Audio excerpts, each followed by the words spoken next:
How's it going, universe? Welcome to another episode of Zoobox Goes to the Movies. I'm your host, Shaun, and again, joining me as past and future guest Dan Profitt, part of the extended Zoobox family. And today, we're going to be talking about 1985's Day of the Dead. First, he created the most frightening film ever made. Then, he took his unique vision of terror one step further. Now, George Romero takes us out of the night, beyond the dawn, and into the darkest day of horror the world has ever known. Day of the Dead. The film is directed by George Romero, written by George Romero, stars Laurie Cardiel, Terry Alexander, Jarlath Conroy, Richard Liberty, Anthony DeLeo Jr., Joseph Pilato, Sherman Howard, Gary Howard Clark, and others. The logline plot synopsis is: as the world is overrun by zombies, a small group of scientists and military personnel dwelling in an underground bunker in Florida must determine whether they should educate, eliminate, or escape the undead horde. They're fucking dead, and you want to teach them tricks? They have to be rewarded, Captain. Why else will they do what we want them to do? I don't want them to do anything but drop over.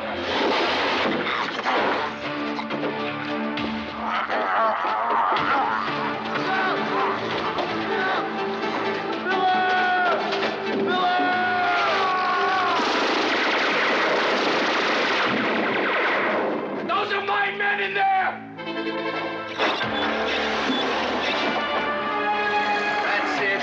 Run, you fucking lunatics.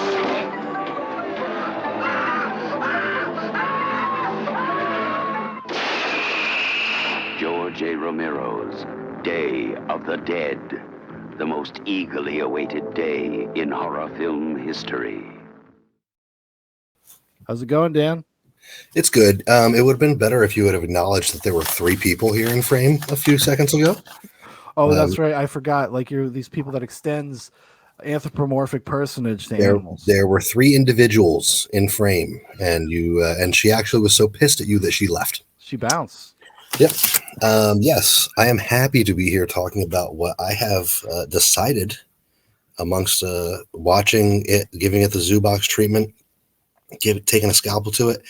I think that Day of the Dead by George Romero is my favorite film of all time.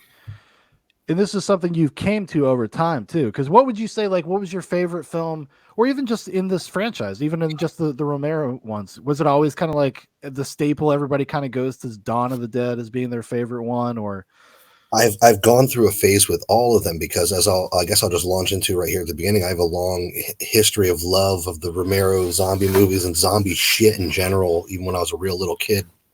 And at some point in my life, even the Night of the Living Dead remake, which I actually still to this day think is better than the original Night of the Living Dead. I have enjoyed all of them. And for a long time now, Day of the Dead has been my favorite of the Romero movies. It wasn't always. I was super critical of it when I was young and stupid. But watching it now, as we go through these Zoobox movies, I've been thinking about the desert island question more. Yeah, and right. Which one of these movies, what's the top five? What's the top five that I would pick if there was a nuclear bomb and I could only save 5 DVDs?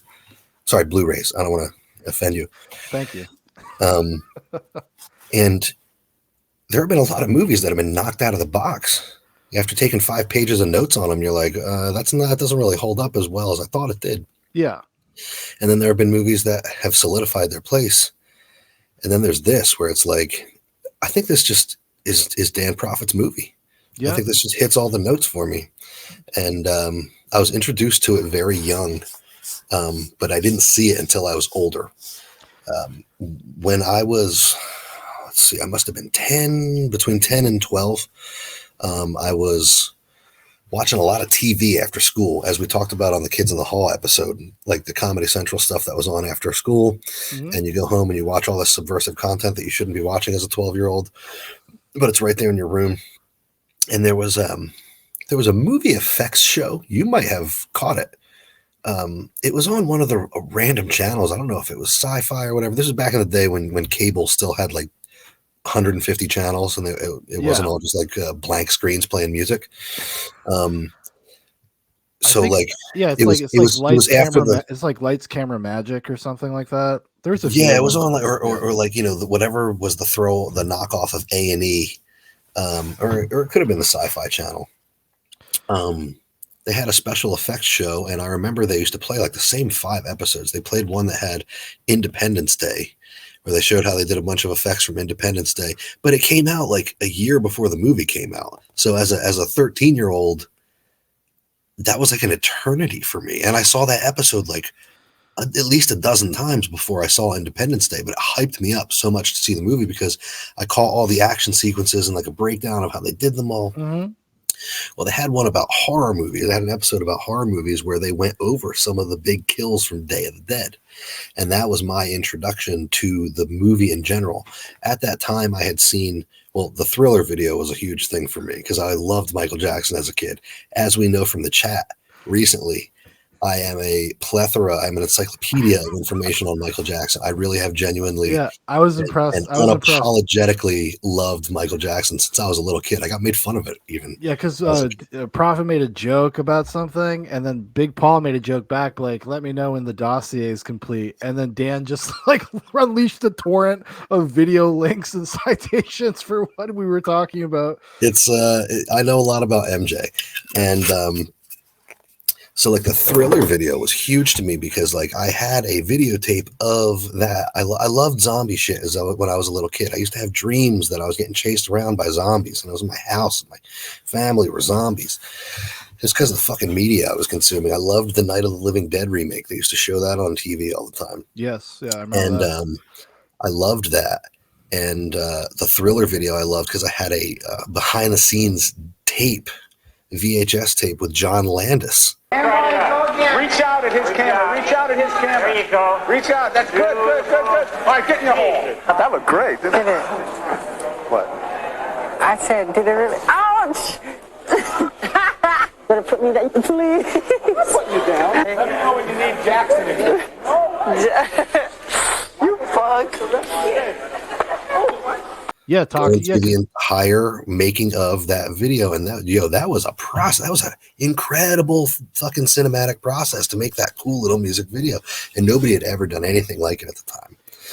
Well, that was because Michael Jackson was so big. They actually they played it in a movie theater. Like, if you watch the extended one, isn't it like 16 minutes long? It's like a 16-minute short film. Yeah, it's literally a short film. It's like it was one of my first zombie films, and they did all the makeup and stuff. They had made that video after Tom Savini did what he regarded as his masterpiece, which is Day of the Dead. So after that technology was basically perfected, they used it all to make the Thriller video. That was my introduction to zombies. Loved Night of the Living Dead.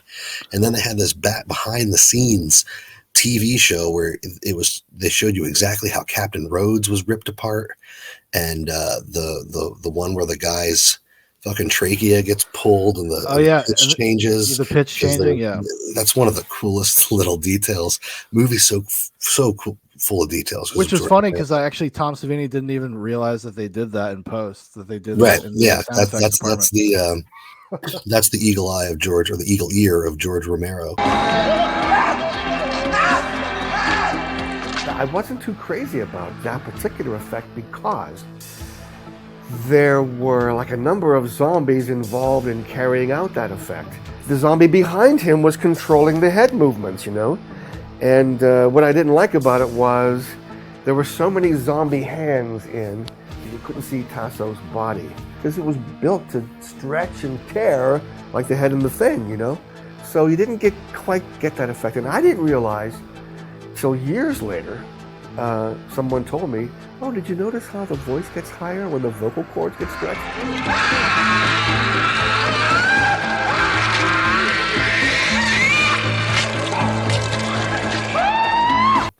Or whatever effects supervisor nudged him and said, hey, George, don't you think that... Oh, yeah.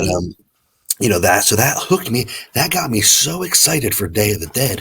But I was a 12-year-old kid. and I couldn't go rent an R-rated in a Mormon household. I couldn't go down to Thomas's Video Mania down by the Wawa and get that fucking Day of the Dead VHS. I couldn't do it. You got to sneak it. You got to sneak it in. That's what I used to do. Hide it in book bags. Right. Well, old Tommy wouldn't have. I don't know if he would have rented to me, but maybe he would have. I wasn't that industrious of a kid, but either or. I didn't actually catch the full movie until later on in my late teens, and I didn't like it that much. I thought that I had a similar thing because it's a very different movie than the two that come before it. So big time. Yeah. And especially if you're rolling in, and as they say in the behind the scenes stuff for this, if you're rolling into it off of Dawn of the Dead, you're going to have expectation issues. Your expectations will be subverted. But also I think it got kneecapped because I may have seen Zack Snyder's Dawn of the Dead before I saw Day of the Dead. Actually, I think I may have too. I saw Dawn of the Dead, Zack Snyder's Dawn of the Dead in theaters, and then did that come out like 2001 or 2002? I believe so. Yeah, I believe so because I ended up seeing Day of the Dead like when maybe it was like the 20th anniversary when they released that awesome DVD set that had like a making of, and it had commentaries and all that kind of stuff. So that's like the first time I see it. I'm probably like 19 or 20 almost by the time I actually watched Day of the Dead. Because it wasn't a very popular movie. It was actually the one that people looked at and pointed to being like, well, that's the weak link in the trilogy. Yeah, and actually I recall, because I've done a lot of stupid internet posting in my life. I'm sure you could find a lot of stuff that ruined my life from when I was 16 still out there. But I remember making a post on a message board that said the title was something like the Romero Godfather Zombie Trilogy, because it was like it starts off with a classic, it gets even better with the second, and then the third one is like a very weak link. Yeah. And that was like the argument that I was making in that thread. And I'm thinking I must have made that post when I was 19, from where I'm thinking of the room in my buddy's apartment that I made that post. So I must have been 19. Yeah. Or 18.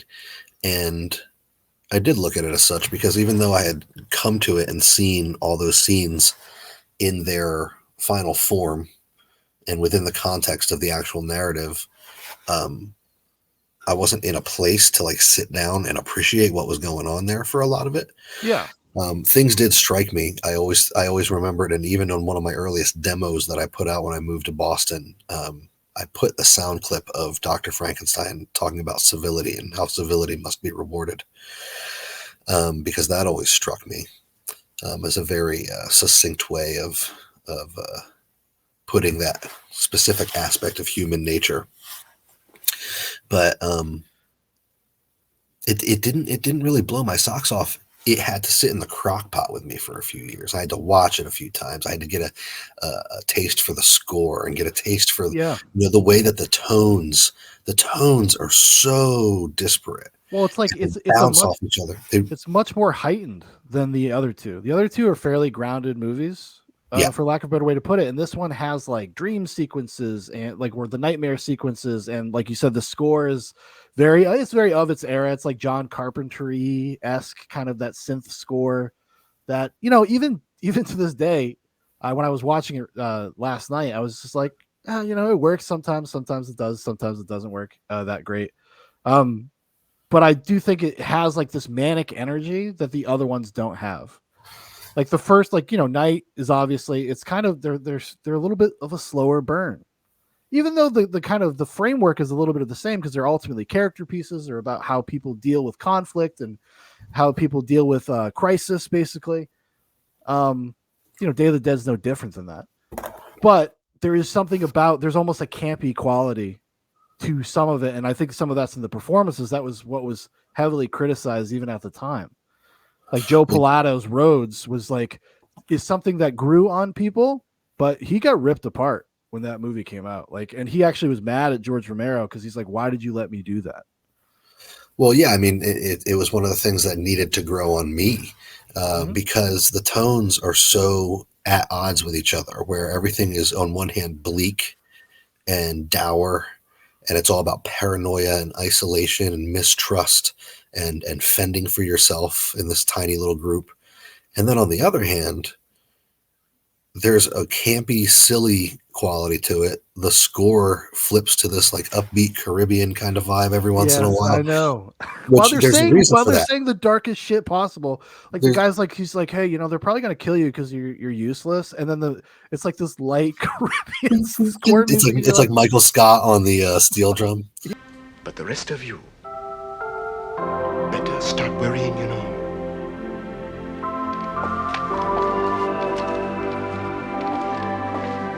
Yeah. But I think the reason that works is because the entire movie, you have these two tracks running alongside each other of that dark, dour side and that silly campiness. And in between it is that sort of message of like the hope that we can all, like, even though we know we're not going to get along and move forward together, there's this hope that we might be able to. And ultimately, the outlook of the movie is a positive one. It's an anti-natalist movie, which, by the way, I just put out a call-out video to that anti-natalist. That bitch. That fucking bitch. That anti-natalist bitch. I should have said that to you before we started because you know what the fuck I was talking about right now. But I think the score is a great example of how the movie runs along two tracks at once. And that's why it puts you off at first, because you don't like, you're like, well, these flavors don't go together. It's like a blue fire taki. You're like, there shouldn't be any lime in here. Yeah. And then you put, you drench it in habanero capsaicin sauce. And it burns which, by the way, it's called training. It's called training. Well, I've been training too. I've been dousing everything with XXX. Everything. If anybody's watching this, by now we may have taken the one chip challenge and died on video. I hope this comes out before that. So if that hasn't posted yet, it will post in the near future. Sea of the Matrix, and like what it's meant to culture. Yeah, it was pretty funny. It was a nice parody. But no, I think that's exactly what I like about this movie, and it's very much to my personality with that dour, sardonic side of me that runs alongside the silly, clownish side. Yeah, and it finds itself somewhere in the middle. But there are also genuinely terrifying things that happen in the movie that push it along. Well, even some of the campy shit is unsettling. Like, and basically when people are like, at least when I'm referencing kind of the campy performances, I'm really talking about the military guys. Maybe I should put him in quarantine. How about it, Steele? You call it, Captain. I'll build him a cage. Yeah, it might not be a bad idea. Give some of the rest of us a shot at some loving. Hey, it's gonna be a long winter.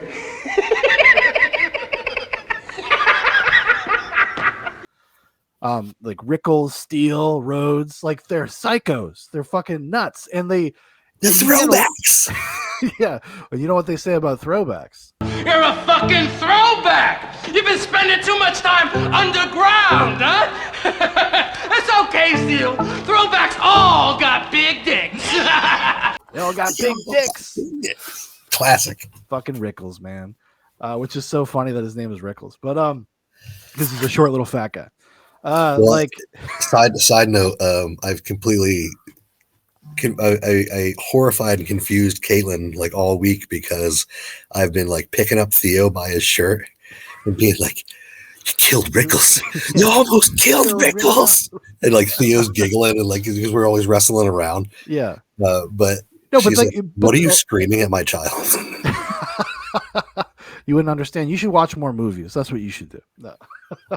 No, but like even the campy, manic performances they give, if you were to put yourself in that place, which is what it's, it stands in juxtaposition to like, the main character who's more Sarah, who's more like even keeled, normal, grounded. Her, Jarlath Conroy as McDermott, and what's the guy's name? The guy that plays the Caribbean dude. What's his character? I don't know the actor's name, but his name is John. Terry Alexander. Sorry. They're like grounded in this world of madness. Like they're like the closest thing we have to character insert, like or audience insert characters rather, and they're surrounded by fucking zombies, mad scientists, and lunatic military guys. And when you start thinking about it like that, like it becomes very unnerving. Like because if you were to be, because they have a form of cabin fever, they're going fucking crazy in there. Yeah, and Joe Pilato especially really gives the goods because he's able to give this very heightened, almost campy performance, but it's truly menacing. Like it's truly off-putting. Yeah. The scene that comes to mind, especially, is when he's like, if you don't sit back down, I'm gonna shoot you. Steele, shoot her now. That's 5, Steele. All right. All right.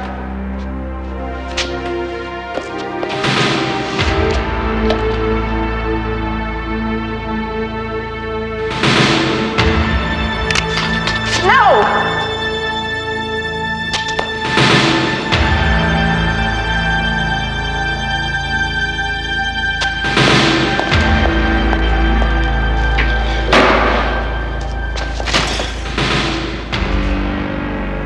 Anybody else have any questions about the way things are going to run around here from now on?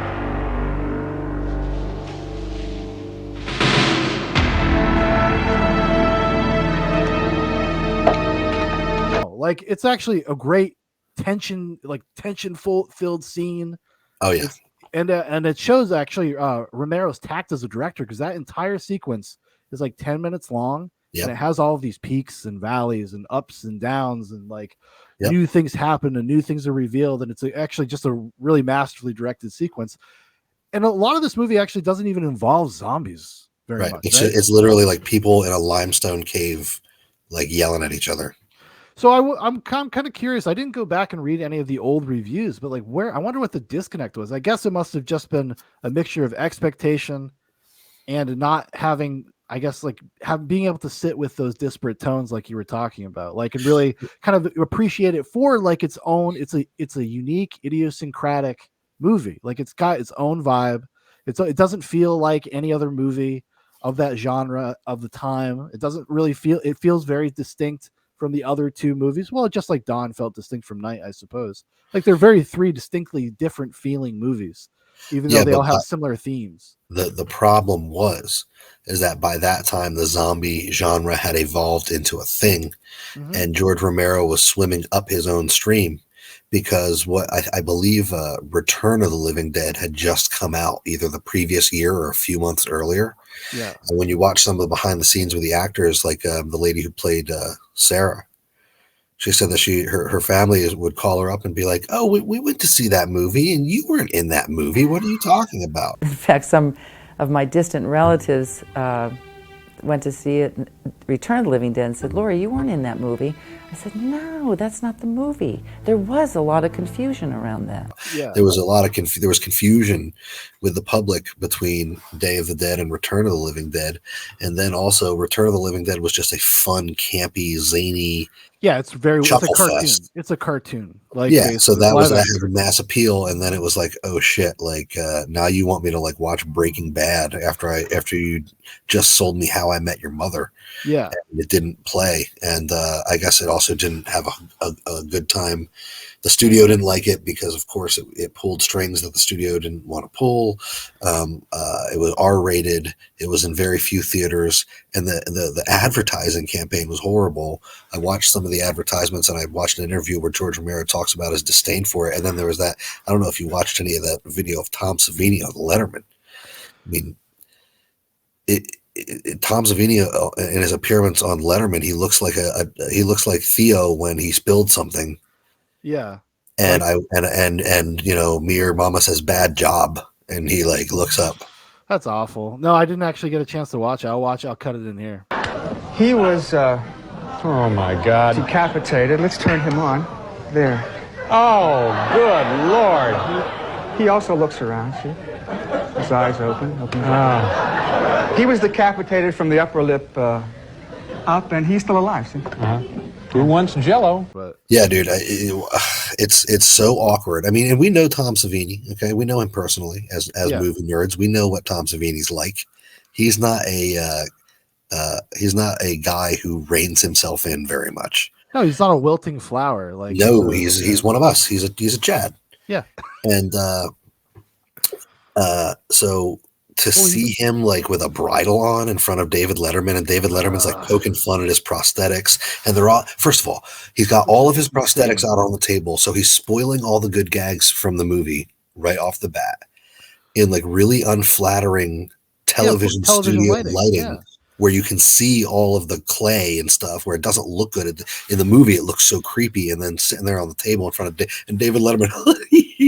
Like Savini should have known better to do that, but it probably wasn't Savini. It was probably the fucking the studio wanting him. Studio, Well, everybody's going to go out and promote the movie. Yeah, we have to find some way to promote this movie against Return of the Living Dead. Well, because they actually, I think it wasn't. I think it was unrated too. I don't think it was. I don't think it had an R rating. Because one of the things was that Romero had basically written what was a mixture of Day of the Dead, and then what he eventually made years and years later was in Land of the Dead. It was a much bigger movie. It was like a big action adventure movie. Right. And the studio said, "Well, can you give us an R?" And he's like, "I can't guarantee an R." They're like, "Well, then you can only have half the budget." So he went from a $7 million budget to a $3 million budget, I think. Yeah. And then had to kind of refigure everything out. But I think the studio also kind of let it hang because I guess he was in like he had made a deal with some producers, like a 3-picture deal, and he ends up doing Night Riders, which is like this weird motorcycle Camelot movie with Ed Harris, and Tom Savini stars in it as well. And then he did Creepshow. Love Creepshow. Which I love Creepshow too, which I think understanding that he was involved in Creepshow right before this actually makes this make a lot more sense. But Creepshow bombed. Both of those movies bombed. They were very expensive movies that bombed. And so the studio did not have a ton of confidence in him, and they were kind of just trying to play out their contract. Because the reason why he waits to make Day of the Dead until last at the end of his contract is because he didn't want them to renege on the contract if he made Day of the Dead first. He wanted to make those other movies, make sure those other movies got made. But because Dawn of the Dead was so successful, the studio looked at any sequel to Dawn of the Dead as being guaranteed money, which obviously didn't happen. Day of the Dead basically wound up with a little bit of a lackluster campaign, uninspired to say the least, and limited release. I mean, it was just not a good release. Didn't have a big distribution network, couldn't get screens. UFD was relying upon the fact that it was George, number one. It was a sequel to his Dawn of the Dead, and that was enough. Enough said. But yeah, so they were probably pushing it in weird ways, not in traditional ways, not doing like the full spread ads and also movie culture was different. Like something like Dawn of the Dead took like 3 years to become a hit. Like it's a slow burn. It slowly moved around the country and in movie theaters. It wasn't something that was just like, hey, come out opening weekend. Whoa, it made $10 billion. Like that's just not how movies worked up until kind of the 80s. The 80s was all about your first weekend. That's when that kind of mentality started. So if you didn't do well in your first weekend, your movie got buried.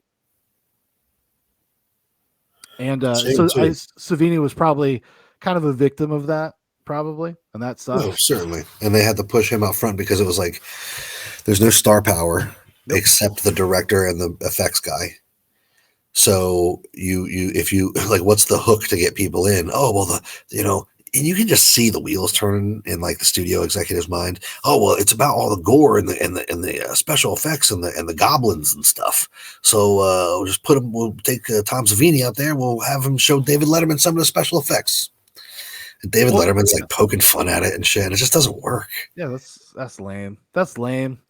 I mean, I guess David Letterman had a job to do, but still, it's lame. Because this was the era also of the rock star effects guys like Tom Savini, Rick Baker. But that's the thing is that he like I don't know where Tom Savini was at. Somebody must have told him like be very don't make too many jokes around Dave. Let Dave make the jokes or whatever, because he's like so reserved. Or maybe Tom Savini just knows that he's like a guy like us who he's on national television. He might accidentally drop an F-bomb.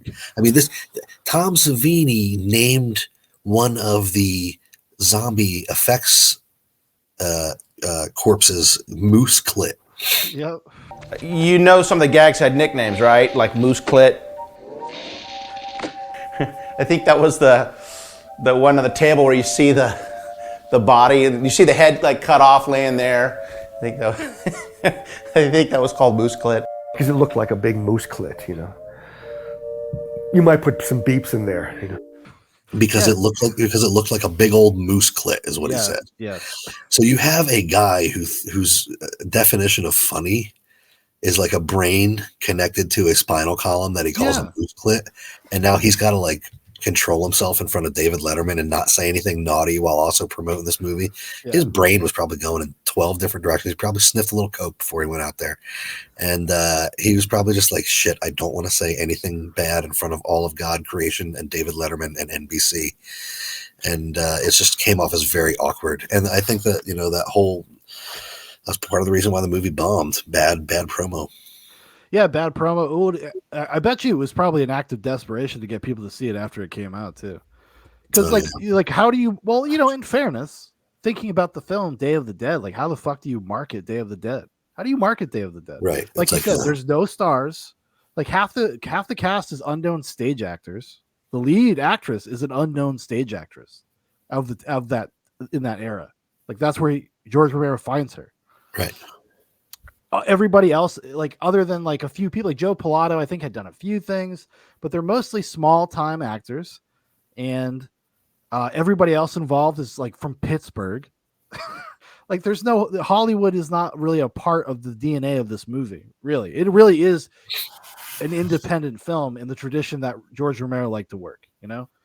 And so I would think about it. I'm like, well, how the fuck would you really cut an effective trailer for this? Right. I mean, it's like this pensive. Because you got to play up the paranoia, the thriller aspect of it, rather than like the zombie aspect of it. Right. Yeah. So I mean, hey, they were swimming upstream, but what they all found out, what they saw in time, and what George Romero hopes, he said in an interview, he hopes people will do this with Survival of the Dead, but they came around to it, and they began to understand over time the messages and what he was trying to get across. Well, because he lived to see the movie kind of get critically reappraised, and he had stated that it ultimately is his favorite of the zombie of his dead movies, of his zombie movies. Ultimately, Day of the Dead is his number one. It's his most favorite one. He has the most fond memories of making it. He has the most fond memories. He thinks it's the most coherent, like the most cohesive of all of them. There's no fat on this movie.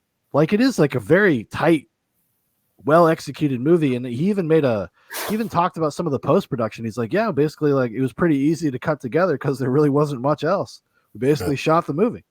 Right. And that was what was there. There's really no deleted scenes. There's like 2 deleted scenes. We used everything we shot. And in fact, one of the editors talked about how the big difficulty in editing it was that they had so much coverage of all the different performances and all the different scenes that it took them a long time to whittle it down to say like, this is what actually makes it in the movie. Yeah. They had to like cut like lines and stuff for pacing and for momentum, and just like to keep the kind of the kinetic energy in the scenes, keep the tension up, because that's so pivotal to like every scene in the movie. Is like this like a boiling pot. Every scene is a form of that. Yeah. No matter, it is a stage play. Yes. It's fitting that they got a bunch of theater actors to do it, because in fact it's in my fantasy of becoming a small town theater director. This is one of the movies I would want to attempt to recreate on stage. As long as you don't make most of it is just no. Like it's already got the perfect score. You don't want to fuck around with it. But and I say that unironically. I disagree with you about the score. I love every bit of it, and it might just be that it grew on me like a fungus. Sure. And it is very dated in 80s, but like you said, it does the same thing for me that the Scanners score does. But I wouldn't say I dislike the score. My thing is there are some times where the tone of the score and what is happening or what is being said sometimes feels like they're working against each other in weird ways. But I think that's part of the texture of the movie. I think it actually is part of what makes the movie unique and kind of fun in its own way. Because I watched it like 3 times over the past week, and every single time there's a scene where it's John, McDermott, and Sarah in the hallway, and they're explaining to her like, he needs me, he needs him, He needs Dr. Frankenstein, but he doesn't need you guys. He doesn't need you guys, and he'll kill you. You should probably think about that. And it's like this light, whimsical Caribbean like thing. I was just every single time I saw that, and all the times I watched it this past week, every single time it made me laugh. The rest of you better start worrying,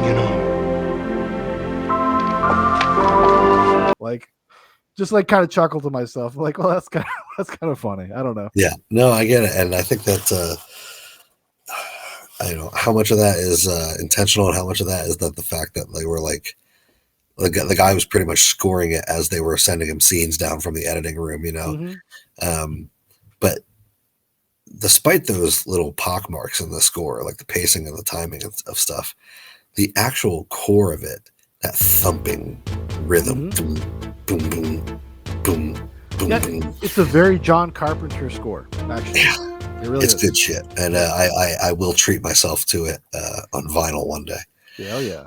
But at the beginning, when it's just like thumping as he's screaming down the street in the megaphone, "Hello!" Yeah. It is dated, but we live in a time of like vaporwave and shit, where like people make entire sound clouds full of shit that sounds like the score from Day of the Dead. Yeah. And when you go back and listen to the granddaddy of it all, you're like, oh shit, this is actually like pretty tight. Like if I put some neon purple background and like a classical Greek statue and like Richard Spencer like sipping a martini, this would be a bunch of alt-right dudes just coming on it. Yeah, exactly. Should be a hilarious skit. But also, I think that the score of Day of the Dead fits perfectly on The Cut, which is the detective. Yeah, our future detective show, starring me and Nico Stubler. A butcher cop and a vegan activist cop have to get together to solve animal ritual abuse crimes. Yeah, we fight Big Ag together. It's like Special Victims Unit, except we go to farms. I just think of the scene in The Devil's Advocate when Delroy Lindo is like in the basement killing the goat. Do you remember that scene? It's one of like Keanu Reeves' first big case when he goes to work for at the firm for Al Pacino. Oh, right. It's about religious exemption for animal cruelty. I just think of that. I think of you and Nico with like guns drawn down in like a basement, like a dark. Right. Yeah. Basement. We're always investigating these shady slaughterhouses and stuff. And then there's like, the certified Angus beef guys kidnap me and put me in a warehouse, and he's got to break into the warehouse by doing like yoga stuff and contorting himself through vents and shit. And he's all conflicted because he doesn't want to save the butcher. Anyway, we'll clip that out and send it to Nico. We'll get back to talking to Day of the Dead now. But the score is one of my favorite parts because, it does that weird, disparate tone thing where it's super dark and driving and brooding. And then all of a sudden it like breaks into this, like, hey, we're in Florida. He's like, welcome to civilization, Sarah. Hey! Well, what do you know? Welcome to civilization, Sarah. The last holdout. Pretty nice. Which works for parts of the movie. Like, I mean, you do have a West Indian guy right there, so it does kind of work. But like you said, maybe make it flow a little better. It doesn't hurt anything to me because the whole movie just makes me smile. No, but I don't think it hurts the movie. It just is something that, like, even if it doesn't work, it works because it's just part of the texture of the movie. It's just part it's part of that experience. Yeah, and I would say, and the movie opens with, and it's such a great tone setter. Like the score in the beginning of the movie, I love. There's nothing more I like more than in dystopian, especially zombie movies, than like desolate, caved out culture, society, streets. I love it. I love the fucking the newspaper. The dead are alive, or like the dead are walking again. Yeah, and it's one of the other headlines is like, I don't know if this one made it in the movie, but I saw it in one of the behind the scenes things. Like, it says whereabouts of the president are unknown, and the vice president declares a state of emergency. That has really creepy indications. Yeah, it does. Implications. Cool. There's so much great world. There's just like money flying down the street. There's an alligator walking around. And what I love about it too, because I was thinking about it, and it's one of the great the great pleasures of watching these older movies is like they actually did that. Like Yeah. they went out to that street, the production designers designed it, threw shit all over the place, built it out themselves, got a fucking alligator. Like I guess the zombies that walk out of the door with that alligator were trained alligator handlers dressed up as zombies just in case anything went wrong. and apparently some things did go wrong because the Yeah. alligator smacked its mouth falling out of a truck. He was pissed off. They got that one shot. I think they only got one shot, and then it hit somebody with its tail and sent them flying and had to go to the Yes. hospital. But like you actually just like the tactile, tangible nature, you can feel it. Like you can go out Right. and touch it. Like even though like intellectually you see like when the title card comes up, that great zombie gag with a zombie with no jaw and his fucking tongue hanging out. Yeah, does it look super realistic? No. But the fact that it's just practical, that it's there, just makes, because nowadays it would be like set extensions with CGI and it would be all crazy like that. There would be no real alligator there. It would look weird and awkward. And Yeah, even the cave wouldn't even be real because it would be a set with a green screen and then CGI cave going back. And they, in this movie, they actually had to light that cave for 300 yards in this direction. You know what I mean? Show give it people that expansive. to show how big it was, right? Because Exactly. you couldn't see how big it was because they were really in a mine. I think it's called Wampug Mine, I believe. It's right outside of somewhere in Pennsylvania. And because that's where George Romero makes all of his movies. And I love that. Another great quality of being that independent spirit, that low budget filmmaker, going out and just finding a real place. Finding a real place. They've made this entire movie underground. Even the offices are part of that facility. Right. They use every single part of it.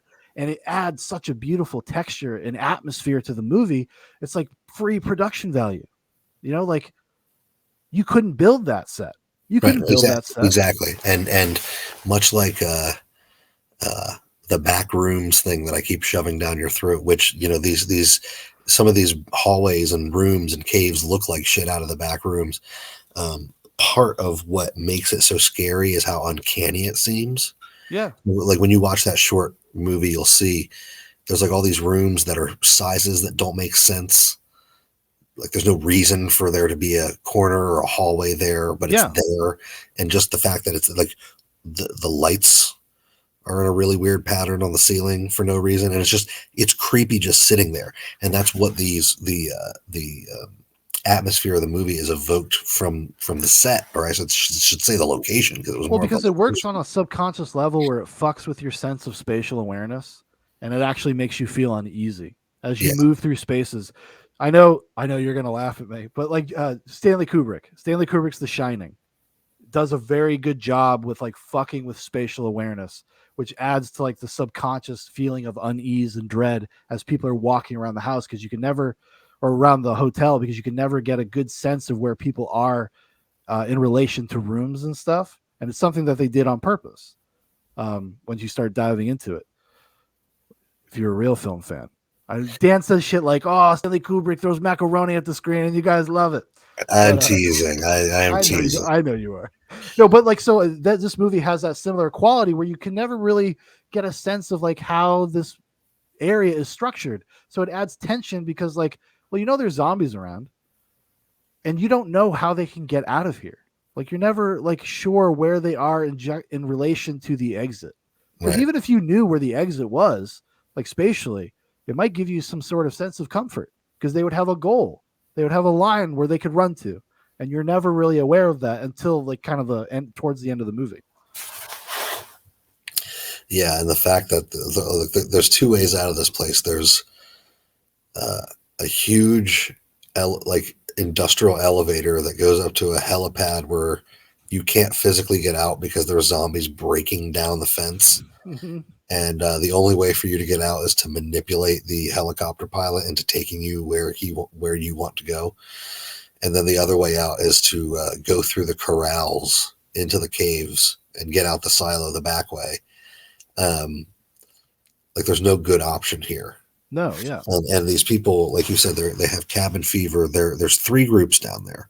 Yes. All of them have their own goals. Like the scientists really think that they lead, like the scientists are the most maddening one, but it's madness. The scientists are the most maddening ones because they actually think that they're getting something done down there. And yeah, Dr. Frankenstein is talking them all in circles, and well, because they have nothing else. There's no other. It's false hope. Like it's like, I hope we can accomplish something, and then you have this dude's just being fucking weird. I mean, how many zombies do you think you fucked down there? I mean, seriously.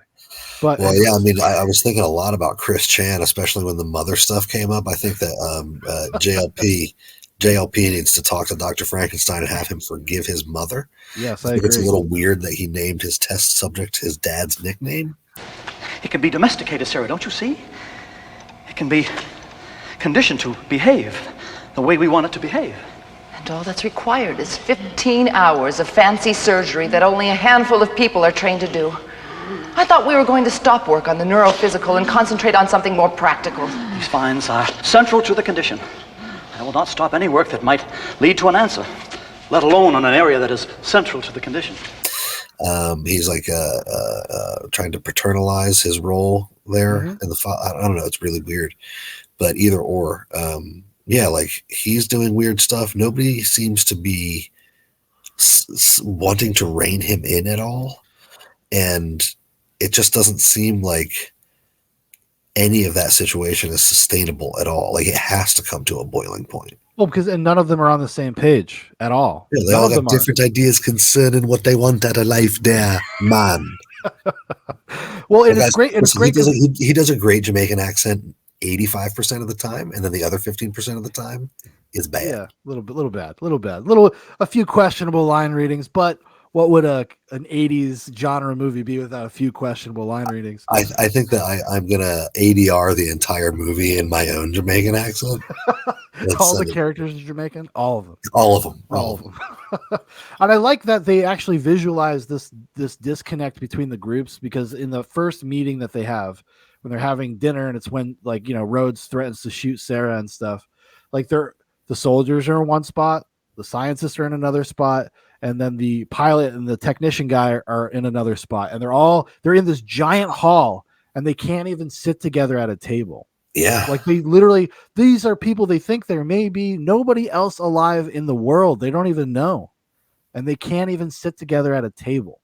Just because we're basically coming into the story at 11. You know, on a scale of 1 to 10, we're at 11 already. That's where we're starting with the thing. And Romero does all these great little texture moments, like the introduction, the intro, when you meet like basically our hero characters, like from Miguel, Sarah, John, and McDermott. Like in the helicopter, we meet all these characters, and they all give little context clues to who they are as characters and what is going on. Nothing at all. Send again. I've been sending up and down the coast from Sarasota to the Everglades and still getting back the same dead air. There's nothing. There's nobody, or at least nobody with a radio. All right, then let's set down. We'll use the bullhorn. Set down? Wait a minute, that's not in our contract. It's the biggest city within 150 miles. We're going to give it every chance. Jesus, Mary and Joseph. Set down, John. I'll set us down, but I won't leave my seat, and I'll keep the engine running. Now, the first sign of trouble, I'm going up. If you ain't on board when that happens, you're likely to have a lousy afternoon. The desperate nature of where they're at. And I thought it's a really like masterful, quick storytelling, because they don't sit down and explain to you, and we don't know everybody's backstory, but we kind of do. We just do, because we're observing behaviors that like are signaling to us kind of like their intention and who they are. And I thought it was really great. Like it's a really, really fantastic opening. It sets the tone for everything. You kind of know what you're getting into. And then even when they get back to the base, when you see the soldiers outside, and you can tell water in their pot plants. Water in the pot plants. You see that there's a little something off there. There's a little something like devil may care. They don't give a fuck anymore. Yeah, there's no more orders. Yeah, there's no more orders coming from Washington. They know that nobody's coming to check on them, and it's like you said, like they're already at 11. The very specious death of Cooper. Mm-hmm. Why does nobody question that he was just randomly died Nobody questions the circumstances of his death. Why aren't the military guys questioning it? Oh, because the military guys did it. Look, Major Cooper promised Major Cooper is dead. I'm in command now, and I'm telling you that you work with what you got, and you better start showing me some results. Yeah. Like Rhodes killed Cooper. Rhodes killed Cooper, for sure. It's never talked about. It's never implied even. You just know. Yeah. Because that's the only logical thing that could have happened, because Rhodes is done. Cooper is cooperating with the scientists. He wants to get the fuck out of there, but he needs Flyboy. He needs that herd thinned a little bit. So he killed Cooper. That's what I think happened. I agree with you 100%. But like you said, like at the beginning, you meet all these characters and you can pick up from context clues and their lines of dialogue who they are. Like, for example, McDermott. All you need to know about him is when he's faced with, when you can hear the zombies over the engine, man. Oh, that's creepy. Forget Billy Boy. It's a dead place. Like all the others, you know. Listen. You can hear it over the engine. Jesus, Mary, Joseph. And what is his reaction to that? Jesus, Mary, and Joseph. Yeah, the stereotypical like Irish dude. Pulls out his flask, starts drinking. You know everything you need to know about him. Mm-hmm. Oh, he actually has one of my favorite lines in the movie, which is like, lay off the fucking booze for a while, why don't you? And get somebody on that fucking horn. Pronto. Well, if we stay down here long enough, I'll have to lay off the fucking booze, Steele, because there won't fucking be any of it fucking left. In the meanwhile, I will continue to indulge myself, and I will continue doing my best in the good fight against dry rot and rust. I'm going to enjoy my drink. As when we were talking about Kids in the Hall brain candy and like lines that click in your head all the time. Like, for example, this is the last of my booze that's in the house. Because I don't really keep a lot of booze in the house, and I even I've not gone anywhere for like a week, so I've just been like living off of my my Apocalypse cellar booze. Yeah. And today I was like looking at that, I was like, am I going to have enough 151 to make it through the podcast tonight? And I said to myself, I'm going to have to fucking stop drinking because there pretty soon won't be any fucking booze left. And like the way he delivers that is so good, dude. I love his performance. I adore it. Good, so underrated, so understated. Yeah, it's because people don't point him out very often, but I think he's great because who gets the lion's share of praise is Sherman Howard, who plays Bub. Which I get like zombie fans love it. I get it. Yeah, and it's a great mime performance. It's a great like off performance. It's like it's different and it stands out. But he's not the secret MVP of the movie. No, he's not. Who's the secret MVP, Dan? I want to hear you say it first. My secret MVP of this movie, I mean McDermott.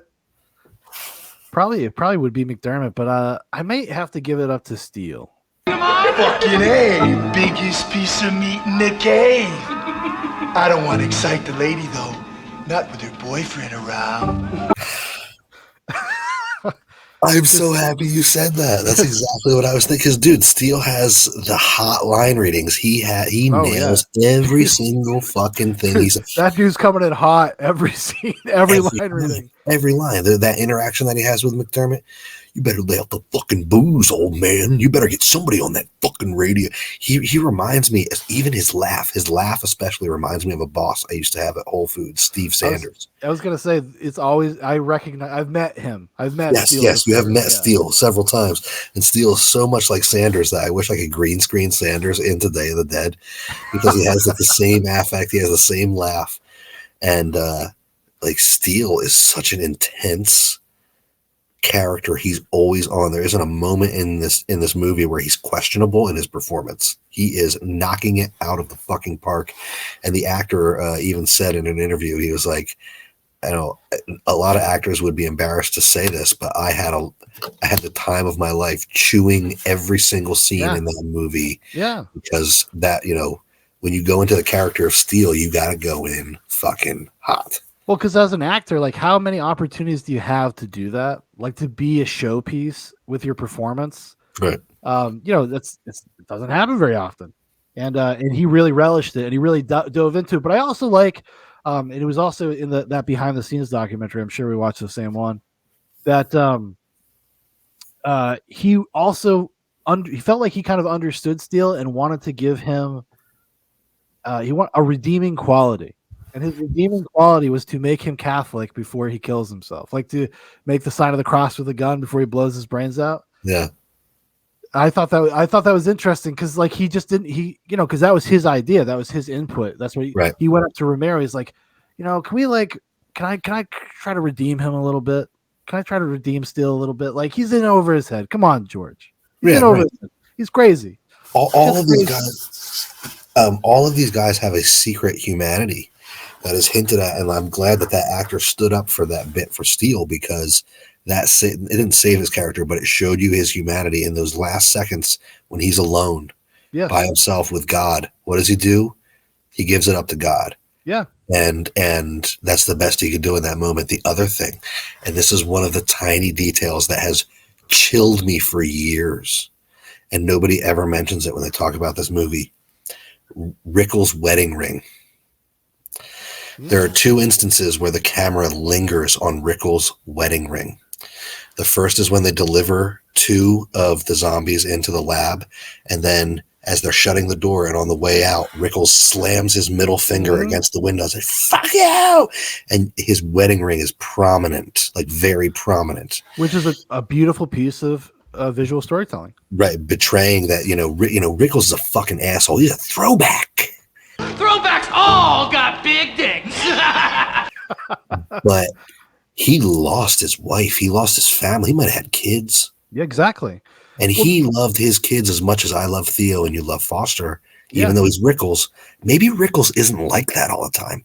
Maybe Rickles was a different dude like 8 or 10 weeks ago. Well, everybody has been driven to the edge. The edge of their humanity, like taken to the farthest abstraction of who they could possibly be. Exactly. And not just because somebody's married makes him a good person, but the second time that it lingers on Rickles' wedding ring. But it humanizes it's a tongue twister. Can you say that 12 times? Rickles' wedding ring. When he's being eaten at the end and they're like ripping his face off and like they're like literally munching his fingers, and you can see the gold band. And it's like, all these people have been driven to the place that they're at. They might have been fucking shitheads before, but maybe the worst shithead that Rickles would have been is like he ran into somebody's car in a parking lot and busted their tailgate and took off. Then took off and didn't say anything about it. Yeah. Or maybe he fucking slapped his wife around a couple times, which, hey, who the fuck hasn't? Clipping the part where Jesse Lee Peterson asked David Pakman if he's ever beaten his wife. A question can be it's like, when did you stop beating your wife, right? Like, not every question is fair. Maybe. Well, maybe you beat your wife, I don't know. And that would be an example. You never beat your wife? I'm not married. Oh. Yeah. Well, wait until you get married. No, I'm kidding. But it's this great thing because it humanizes like cartoon characters. Because Rickles, that's a very heightened performance, very caricature-y, very broad. But it goes to show you, and that's the great attention to detail somebody like George Romero will bring to a story like this. Which is actually pretty prevalent in most of his work, even the non-zombie related stuff. Like he does have an attention to detail. He is interested in things that are a little bit deeper. I think people oftentimes give him maybe a little bit too much credit for social commentary. I think the praise is a little overdone. I'm like, okay, guys. You mean his boomer social commentary? Yeah, his old school neoliberal, as they would probably call him these days. Yeah, vomit up slogans to stay out of Vietnam, as Gil Scott Heron said. Well, we got basically. Well, the funny fact about George Romero is that he becomes a social justice kind of dude by happenstance because of who he cast in Night of the Living Dead, not even thinking about it. He cast a black actor in the lead in the original movie, which is really because that's who was there. Like, he needed a good actor. He was in the Pittsburgh area, stage actors. That guy was the best, so he got the role. End of story.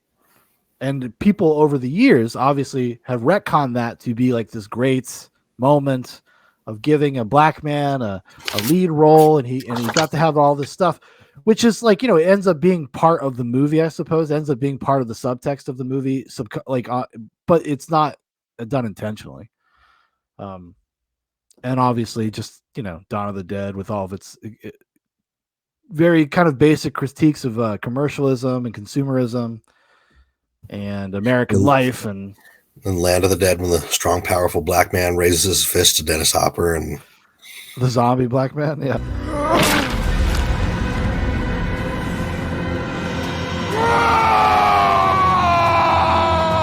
He leads Tom Savini in all of them. Ooh, I used to give that movie a pass. I watched it last night. I was really. It's not good. It's okay. It's okay, dude. You know what? I'll say this: the first hour, very solid. That third act is rough. John Leguizamo is the shit in that.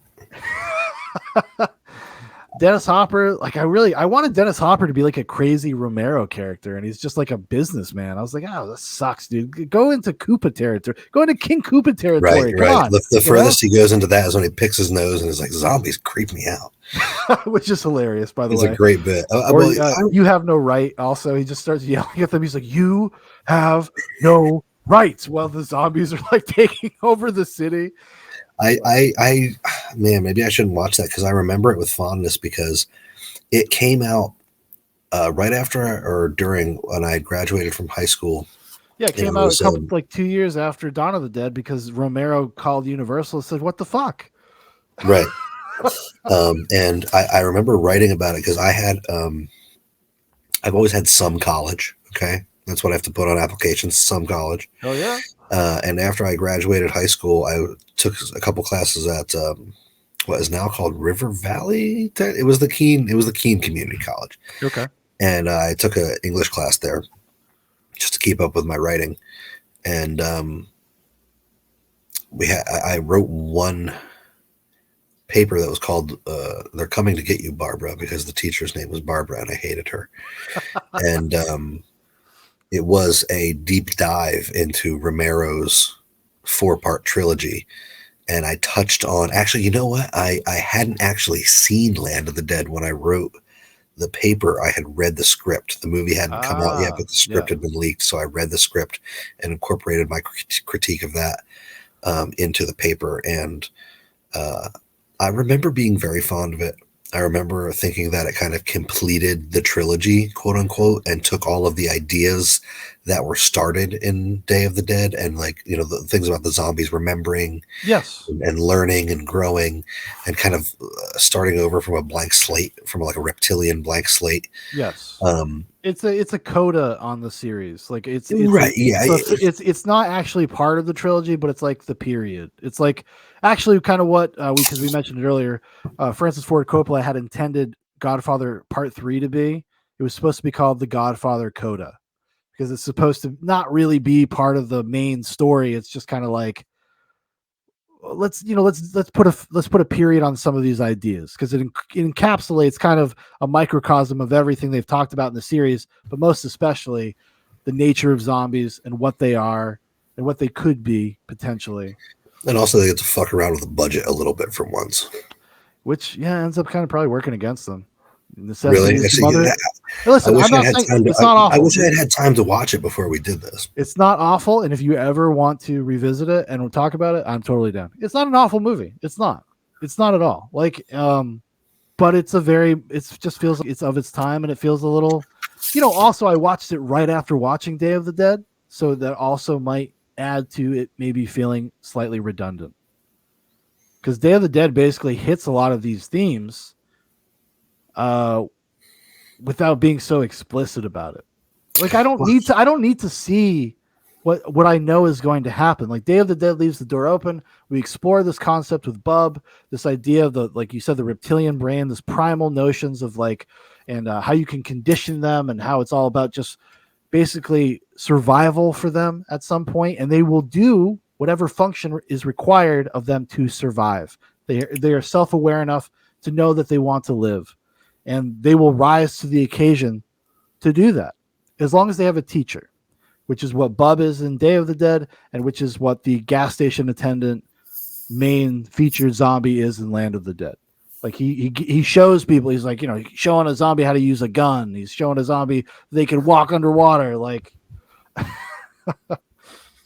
yeah. Oh, I forgot about the walking underwater part. Which is why it's a cool visual image. I don't think he shot it very well, but it's like theoretically a cool visual image. And it's an ever-present threat with zombies. Like, even at the very last shot, spoilers, hour in on a 35-year-old movie, spoilers, at the end when they're on the Caribbean island, man, and they're about to make some mixed-race babies. Subtext, a lot of interracial subtext in this movie, black.com. But when even when they're safe on that island, like, the creepy thing is all this, like, if they're the only human beings left on the planet, every zombie in the world is going to start making their way towards that island, even if it means walking on the ocean floor. Yeah. So if 5 billion, let's say there were 5 billion people in 1985 or whenever this came out, if 5 billion people just started walking across the ocean floor and wouldn't die from drowning, at least a few of them are going to get up to you. Like, there's the ever-present threat of one of them just walking up on the beach. You're never safe. It's inevitable. Like, they are the last. It's the inevitable zombie apocalypse. Oh, which is that's Dan's old band name. Actually, Yes, I remember we were in high school because you used the posters that you guys had was the iconic image of Night of the Living Dead of the little zombie girl. Yes, we dived a little too hard into that iconography and only got booked with goth bands for a couple of years. I could see that happen, which is not at all what your band was like. No, and that's the thing is that we everybody thought we were the zombie band.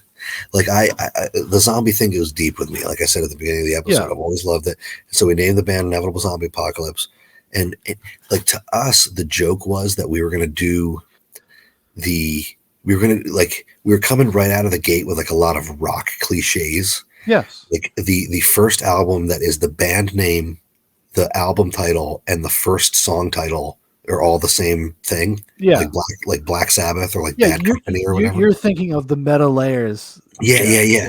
And then on top of that, like, I was really into Pink Floyd at the time, so I was like, we got to do a concept album. Like, I was like, if we're just coming out with an EP like right out of the gate, let's do like a zombie rock opera where we tell the story of like a dude caught in the zombie apocalypse. That'd be rad. Did that. It was that's what we did. That was you did that? Yeah, our first album is called Inevitable Zombie Apocalypse. It's like a 6-song. I've never heard this. I will send it to you. It's on Spotify, everybody. Okay. I'm not taking my music off of Spotify to cancel Joe Rogan. I make $25 a year off of that shit. Okay. I know Paul bought one of your albums. Good old Big Paul. The IZA gets a $25 a year check cut from our Well, our Total Recall episode, I did not dispute the copyright claim, so you should be making residuals from that. There was a copyright claim on that? Yeah, because I used the song "Get Your Ass to Mars." It's funny because like I don't do any of that. That's all handled by the CD Baby people. Yeah, that's who claimed it. Yeah, that's awesome. Good on you guys. They're sending me my money. But yeah, our first album was like a half-hour long punk rock / heavy metal epic meditation on this dude who abandons his outpost. His name is Sergeant Hightail, and he abandons his outpost and locks himself inside and then slowly starves to death, getting sepsis from eating the rats in his apartment. And then eventually there was one last track that never made it onto the album where a nuclear bomb got dropped on the city and he got vaporized. But that was our first album that we released in Boston. That's pretty rad. That's very cool. I'm definitely going to look for that. Yeah. It was really rad until we only got booked with goth bands for 2 years. and that's why we our second album was like Pepto-Bismol Pink. And it was called Lick It or Ticket, and it was all about like elves and dwarves and shit. To bring it back to Day of the Dead. So like I can't talk about myself for the next 3 hours. Well, you can if you want to. You're more than welcome to. We could do a whole night. We could just go through your career as a musician. Actually, that'd be a fun episode. The That'd be IZA fun. episode. Yeah. We'd have to get like as many members of the IZA on the stream as possible. Get some of the boys in. We'll do like a round table. It might be fun. Yeah. The idea of the inevitability of it all, it actually reminded me a lot of I don't know if you're familiar with the story I Am Legend. Not the Will. They made a movie with Will Smith. It's fucking awful and completely undermines the entire story. But so there's a short. It's like a novella. It's Richard Matheson, 1960s, writes this thing called I Am Legend. It's about this a vampire apocalypse. Vampires take everybody out, and there's this like one guy, and he's fucking hunting them during the day, and he's like obsessed. They killed his family, they come and they taunt him every night. And what you find out at the end of the story is that they're actually terrified of him. And he's like a legend. He's like a spook to the vampires. That's pretty cool. And it's the final line of the book. They capture him. He's like in prison. And he's looking out of the bars and he starts screaming out the window, "I am legend." It's awesome. It's fucking awesome. And the movie completely fucks it up and it really irritated me.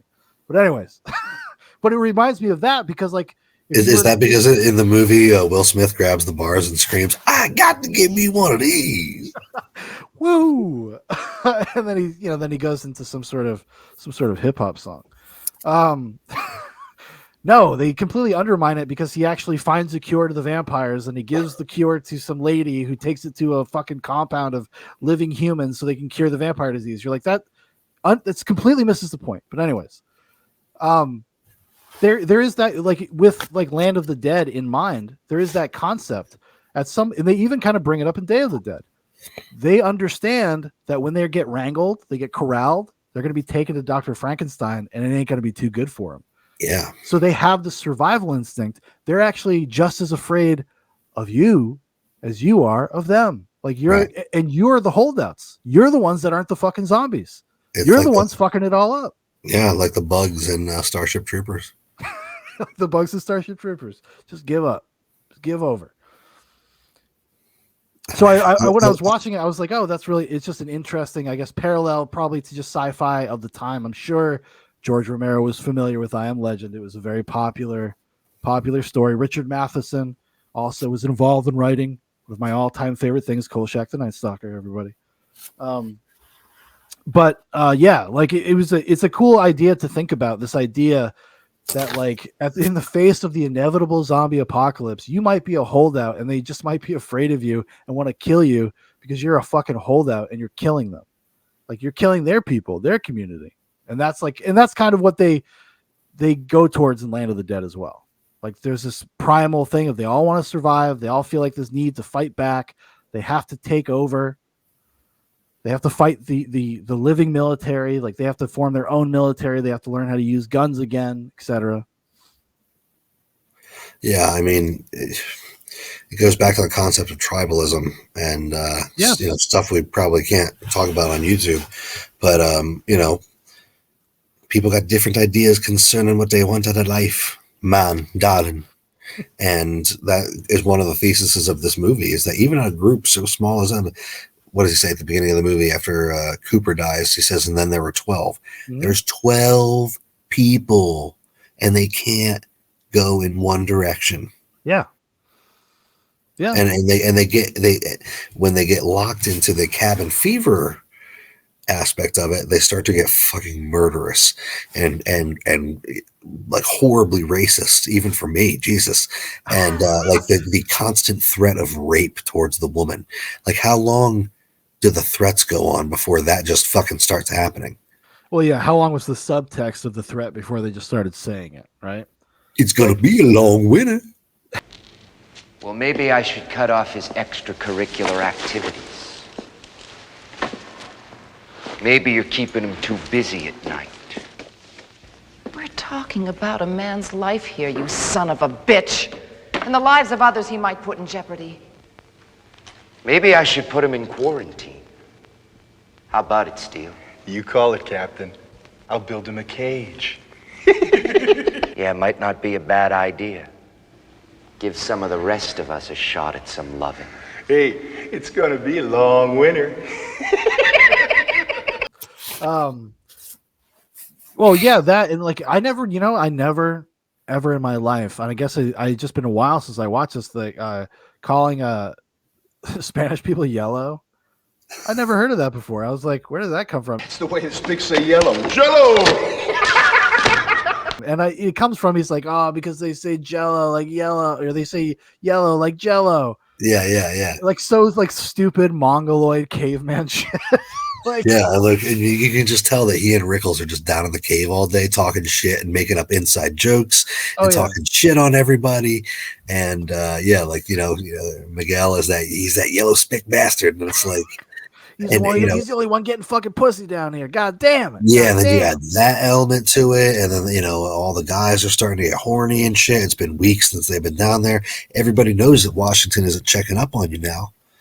So it's like, that situation is bound to boil over in ways that are horrible, no matter how long they stay down there. And, what do you think sets apart? Okay, so we have like the scientists and then we have the military guys, and they seem like the most hopeless and nihilistic. And then you have the helicopter pilot and the technician, and for some reason, they're a little bit more optimistic. They're a little more hopeful for some reason. They're a little more chilled out. Do you think that's because they are like more existing on an individual level and they don't feel the need to be like part of like a group effort because they're just kind of a handyman? Yeah, you know what I mean? Yeah. They're not there for an ideological reason. They don't have to produce anything really. They're just like there to serve. They're like contracted civilians. Yeah. Like if that wasn't a survival situation, they could just like leave and like break their contract. There's also like they represent. I don't know if you've ever seen the meme. Of like the IQ bell curve, where it's like the really stupid people agreeing with the really smart people, and then like there's the midwits in the middle that are just like, yeah, everything's fine. And that's kind of what I think you're seeing in this situation. You have like the autistic scientists who like realize how horrible everything is and how desperate the situation is, and then like the boneheaded like military guys, chud military guys who also realize how desperate the situation is, but for different reasons. And then in the middle, you have like the mid-wit, mid-level IQ guys who are just like, we should go drink on the beach. Man, this sucks. Hey, man, this sucks. Let's go chill on the beach. Yeah, exactly. Welcome to paradise, Sarah. Welcome to paradise. I think that's kind of what sets them apart is that they're the I don't want to call them the normies, but they're the ones who don't have any particular ideology. They're just like, what the fuck are we even doing here? Like, we can't even get anybody on the radio to report these results back to. This is a great big 14-mile tombstone with an epitaph on it that nobody gonna bother to read. Now here you come with a whole new set of charts and graphs and records. What you gonna do? Bury them down here with all the other relics of what once was? I'ma tell you what is. Yeah, I'ma tell you what is. You ain't never gonna figure it out. Just like they never figured out why the stars are where they're at. It ain't mankind's job to figure that stuff out. So what you're doing is a waste of time, Sarah. And time is all we got left, What I'm doing. That's all there's left to do. Shame on you. There's plenty to do. Plenty to do. So as long as it's you and me and maybe some other people, we could start over. Start fresh. Get some babies. And teach them, Sarah. Teach them never to come over here and dig these records out. Yeah. And the scientists are like, no, we're on the verge of something. We'll get something if we just trust the science. If we just science the hell out of this, then we'll come up with something. And, the military guys are like, no, we're just in a desperate situation. We need to get to like a better tactical position. And you guys are fucking up everything. You're wasting time, right? Right. They're wasting the time. They're wasting our fucking time. But also the military guys don't have an actual plan. As Dr. Frankenstein keeps asking, like, what are you going to do when you get out of here? Where are we going to go? What's the plan when we actually get up in the helicopter and go somewhere? And John and McDormand are just like, why don't we just leave now? Like, what are we even doing here? Yeah. Well, they don't want to leave the innocent people there with the military guys. They know what'll happen. Yeah. I mean, they are probably in a certain respect the most noble characters. John being kind of protective of Sarah, like when we Well, you want to get in. you know what I'm saying? Yeah. We could start over, start fresh, get some babies. Like, Miguel's pretty crazy. He's probably gonna kill himself sooner or later. I got to get the good word in for myself. But like, when there's that tension, which is I think it's probably my favorite scene in the movie, is that initial meeting they have, because it's such a well choreographed, well paced, like 10 minutes of the movie, and it kind of encapsulates everything about every character, and it has all these peaks and valleys. But like, he's the only one that kind of stands up for Sarah, and he's about to draw his gun when he thinks Steele is going to shoot her, right? And he's like, "Yo, sit the fuck down, sit down. Yeah, what are you doing? you don't need to make this stand. We're all going to get killed if you don't sit down." Yeah, of course it's the black guy who knows like when to fucking pull your punches and like, wait a second, no, like this dude will shoot us right now. Yeah. So you might want to just fucking Karen, why don't you chill? Yeah, will you stop caring for 2 seconds because we're about to get shot right now? You can't tell me what to do, Rhodes. You can't fucking tell me what to do. Exactly. Yeah, she's being a strong feminist, and he is just about to cap. I'm going to go right through you with this lady. Fucking so good. So good. But like McDermott says in the sort of meta line at the end, he says something like, I have it written down somewhere. Something like we're all heroes. We all turned out to be heroes. What a relief. You know what I mean? And it's like, well, because those guys could have gone either way. And it was like, will these guys' humanity get the best of them? And will they help these sort of innocent people out of this situation? And I think that's George Romero's like insertion of like his probably his perspective on life, because they're individuals and the other people are part of collective groups like scientists and military. Obviously, Romero being a big, peacenik, for lack of a better way to put it, big anti-war guy, anti-military industrial complex, probably not very trusting of government entities in general, including scientists. But it's the working class guys. It's the blue collar guys. Those are the heroes. Those are the guys that are actually like the good people. Yeah, John Lennon spending $1.3 million to record a song about working class heroes. Oh yeah, and he loved that song, obviously. Oh yeah. But yeah, like the lines that are drawn in between these groups are so clear, but the things that the groups need from each other is what keeps them together. Yeah. And then when that situation starts to become compromised, like the military guys are like, well, our livelihood depends on our job, which the government told us to protect you guys while you do your stupid research that's never going to go anywhere. But now the government doesn't exist, so we actually don't need you for anything, which if they were in a survival situation, they definitely need the scientists for some things, especially you have highly trained surgeons there. But they're crazy though, right? They have that cabin fever. They're not thinking rationally anymore. They're at the edge and they're just frustrated with each other, right? Yeah, they want to kill a scientist, rape Sarah, like put her in a Princess Leia slave outfit. Actually, can we take a break for a minute?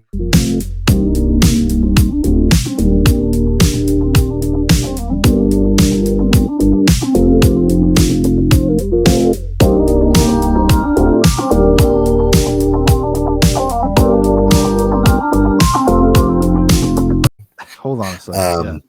Yeah, break. No, they literally are getting in their heads the idea that like, how do we aggressively and violently and primitively take control of the situation while also getting the technician dudes that we need to do our bidding? Like, and eventually at the end of the movie, it just gets to the point where like, just fucking beat the fuck out of the dude until he flies the helicopter for us, because we're killing everybody. Yeah. I wrote down one of my notes says Rhodes turns into Biden. That part where he's like, take their guns. Take all their fucking guns. Take all the guns. All of them. All their fucking guns! Take all their guns! All their guns! Oh, I love that. I love that little parts, that Joe Pilato performance when John Terry Alexander gets the best of him and he wakes up after getting punched and knocked out and he's like, that son of a bitch. That son of a bitch. He took our guns. Yeah, man, he Bidened them. But like, you know, all these different people who want different things. There's only 12 of them. They still can't get along. And again, just like our friend Heinlein taught us, violence is the supreme authority. At the end of the day, when Rhodes says shoot that woman, that's what happens. Yeah. And if you don't sit down, you get shot. And who gives a fuck what your opinion is? Steel wood. It's like almost like that would be like his moment of selling his soul. Well, it is because you can clearly see that he doesn't want to do it. No, exactly. That's what I'm saying. It's that moment where you're given that thing. It's like a gang initiation. Like, you're gonna shoot this guy in the back of the head. You're gonna do it. Do you want to be in a gang, or do you want to fucking die? Like, Steele is so assured in everything that he does. He's so confident in everything that he does, but he's so distraught in that moment. And the second that Sarah hesitates, he hesitates. You know, the second that he sees that she might sit down, he starts to draw his gun back in the hopes that he doesn't have to do this. Yeah, he wants her to sit down. Yeah, but he will do it. No, it's a great scene, and like it's probably my favorite scene in the movie. It's exactly, yeah, it's mine as well. And it shows you the chops of these actors as well. Like it's very easy to write these people off as being like broad and, you know, over the top, but there's moments like that where it really like hones in on the reality of what is happening. And I think that the guy as a performer is able to get that across without ever having to verbalize it. It's all in his body language. It's all about, like, you know, that uncertainty that, like, are you serious? Are you for real? Like, you want me to stand up and shoot this lady? Yeah. Yeah. Like it's a great moment. It's a great moment. Yeah. I think it's probably the best moment in the movie, other than the hip fire scene at the end where they just like close up on the machine guns, like as they're mowing the zombies down in the caverns. Yeah. But that scene right there shows so much about all the characters. It shows what Rhodes is willing to do. It shows what Rhodes is willing to force other people to do, I should say. Yeah. And it shows what other people are willing to do within that power dynamic. Yeah. You know? And Steele could easily take over that group of dudes. I mean, all he has to do is kill Rhodes. That's why and that's probably what inevitably would happen if it went on long enough, right? Like, because that, in the same way that Rhodes probably killed Cooper or was involved in the death of Cooper, like that would always happen. That would happen to him at some point. How much you want to bet it was Steele that killed Cooper and Rhodes told him to do it? I would hesitate just because of the way he acts with Sarah. Oh, maybe. Yeah, you're right. Like, he hasn't crossed that threshold yet of actually. Yeah. Narratively, he hasn't. He's a bully. He's an asshole, but he hasn't really lost the entirety of his humanity yet. Because it's all bluster. It's all talk for him and Rickles. Like, it's all talking shit. It's all being crazy. It's all being like assholes, just trying to being bros and trying to have like that veneer, that illusion of control. Like, they're in charge. We're in charge. Like, we're the guys. Fuck you. Fuck you! Like, hey, here's something to spitball. Wouldn't you love to have Ship Holiday with Rickles and Steele? Yeah, if it was for 2 days, yes. For 2 days, you go around Atlanta. Partying with Steele and Rickles. We'd probably end up dead. First night, we'd be dead. I mean, just looking how they treat Miguel. Yeah, they're not going to do very well in a strip club in Atlanta. Maybe like Joe Rogan on his podcast talking about being in Planet of the Apes. They're going to say, they're going to make one comment about knocking some sense into somebody's Jungle Bunny head, and it's going to be fucking over.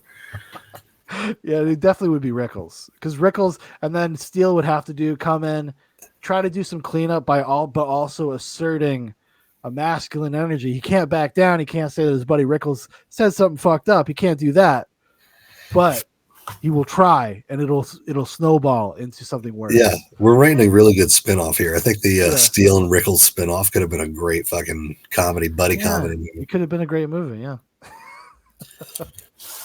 But yeah, I mean, the entire the horror of this movie is, you know, I keep bringing up the back rooms because that's the current copy pasta horror that I'm reading about now. But the horror of this movie doesn't even though it has these really cool pieces where at the end people start getting ripped apart in creative ways, and like they cut the zombie's head off with a shovel and all that shit.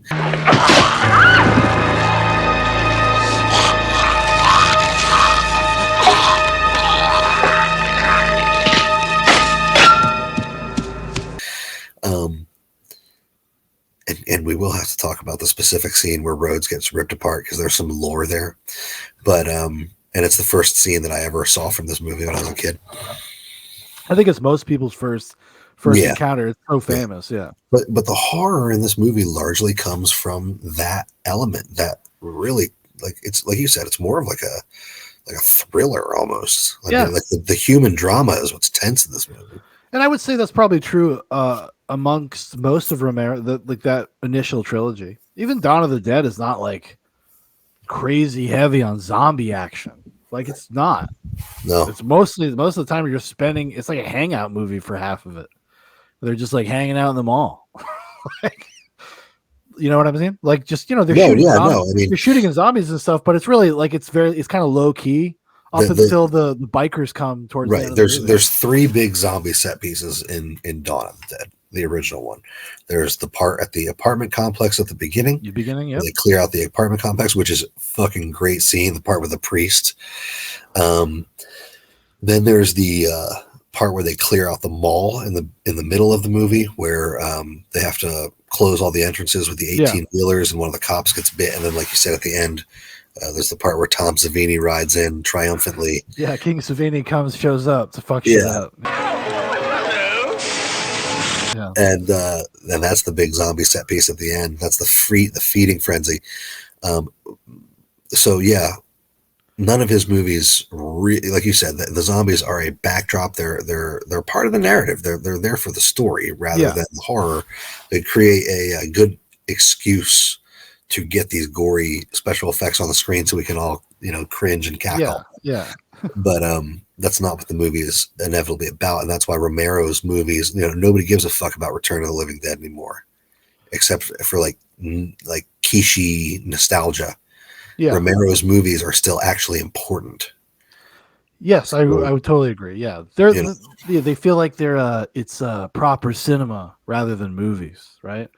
Just to draw a juxtaposition. Right. Like, but they're things that they're universal. They stand the test of time because they are about the human experience. They're about this idea. If you could project yourself into those characters in those situations, that's why, you know, especially Dawn of the Dead, like, you know, those characters are kind of blank slates to a certain degree, except maybe with the exception of Ken Foree, because it's there to invite you to feel what they're feeling. Yeah. You know what I'm saying? And that's why it speaks to you on a deeper level. It speaks to people on a deeper level than something like Return of the Living Dead, which is just wacky silliness. And it's a fun movie. I watched it a few years ago. I revisited it a few years ago. It's a very fun movie. It's very entertaining. But it doesn't hold up in the same way that something like this does. Although it does have some fucking cool effects. Even if people are ever in the mood just for something more lighthearted, and you want to see like a naked lady for half the movie, there's a woman who's like basically nude almost the entire movie. It's a fun movie. It can be a fun movie. And there's some great practical effects in that movie as well. Dan O'Bannon directed that. One of the co-creators of Alien. Yeah. Yes. Whatever, nerd. Shut up, Dan. You told me that I was going to have to carry the episode, and here you come in with the deep lore that I don't even know what the fuck's going on. When it comes to Zubak's Goes to the Movies episodes, it's like an iceberg, and like Profitt usually it gets the first 3-4 levels, and then Shaun fills out those big, wide, cavernous levels at the bottom with all the shit that nobody else knows. Yeah, because I have all this useless knowledge that probably my brain could have used that space for other things, other important things. But there we have it.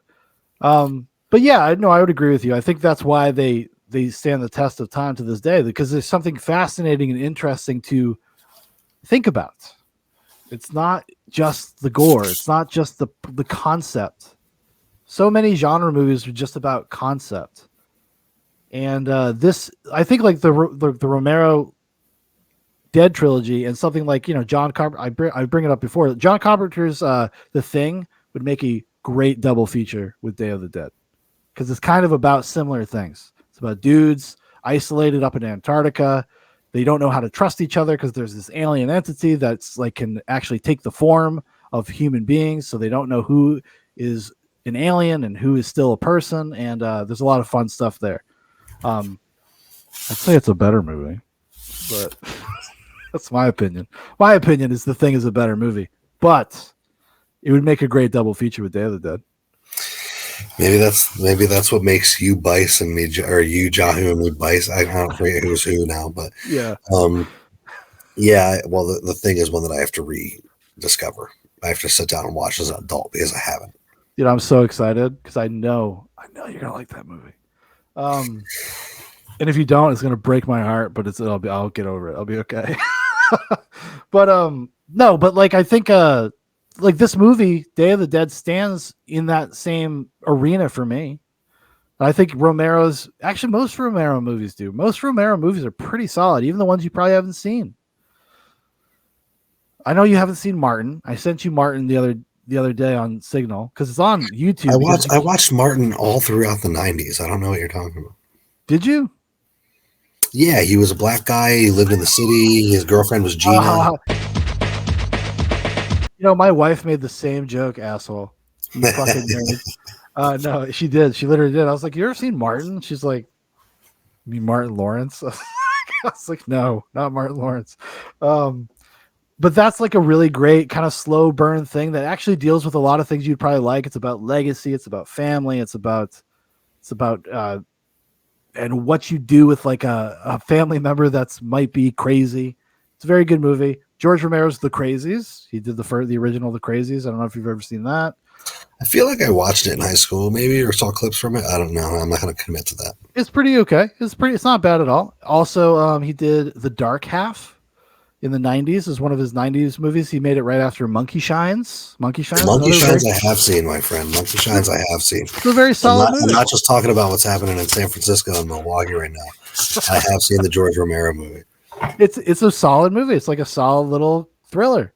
The Dark Half is like an adaptation of a Stephen King novel about an author who had like a twin that he absorbed in the womb, and that's like his dark half. And he's been sometimes when he writes, he gets into this fugue state where he becomes that character, and the character is like a serial killer. It's actually it's a super solid movie. It's a very solid movie. But Romero is just a talented director. He was up until a certain point. Land of the Dead forward, we have the old man director years where he's maybe was a little bit too big. Like Land of the Dead, thinking about it now, he was like a victim of like everybody kissing his ass. I mean, like Simon Pegg and Edgar Wright have a cameo in that movie. You're like, oh, go away. I mean, like I like Shaun of the Dead, fine, but go away, please. Don't do this to me. Don't do this. They have like an extended cameo where they're zombies and they're like chained up. They're like, oh, and you're like, oh, you can tell it's them. You can tell it's them. Yeah. You're like, fuck you. Fuck you, nerds. Like, I'm sure I probably would have done it too, but fuck you. Right. Yeah. I mean, I wish I could have revisited that before because I still have fond memories of it, but it's like, a couple of years ago when I moved back from New Mexico, Blue Oyster Cult was going to be playing at the Colonial Theater. Yeah. Keene. Oh, no shit, really? Yeah, and I was like, oh shit, I'm going to go see them. Blue Oyster Cult's one of my favorite bands, hands down. I can't wait to introduce Theo to them.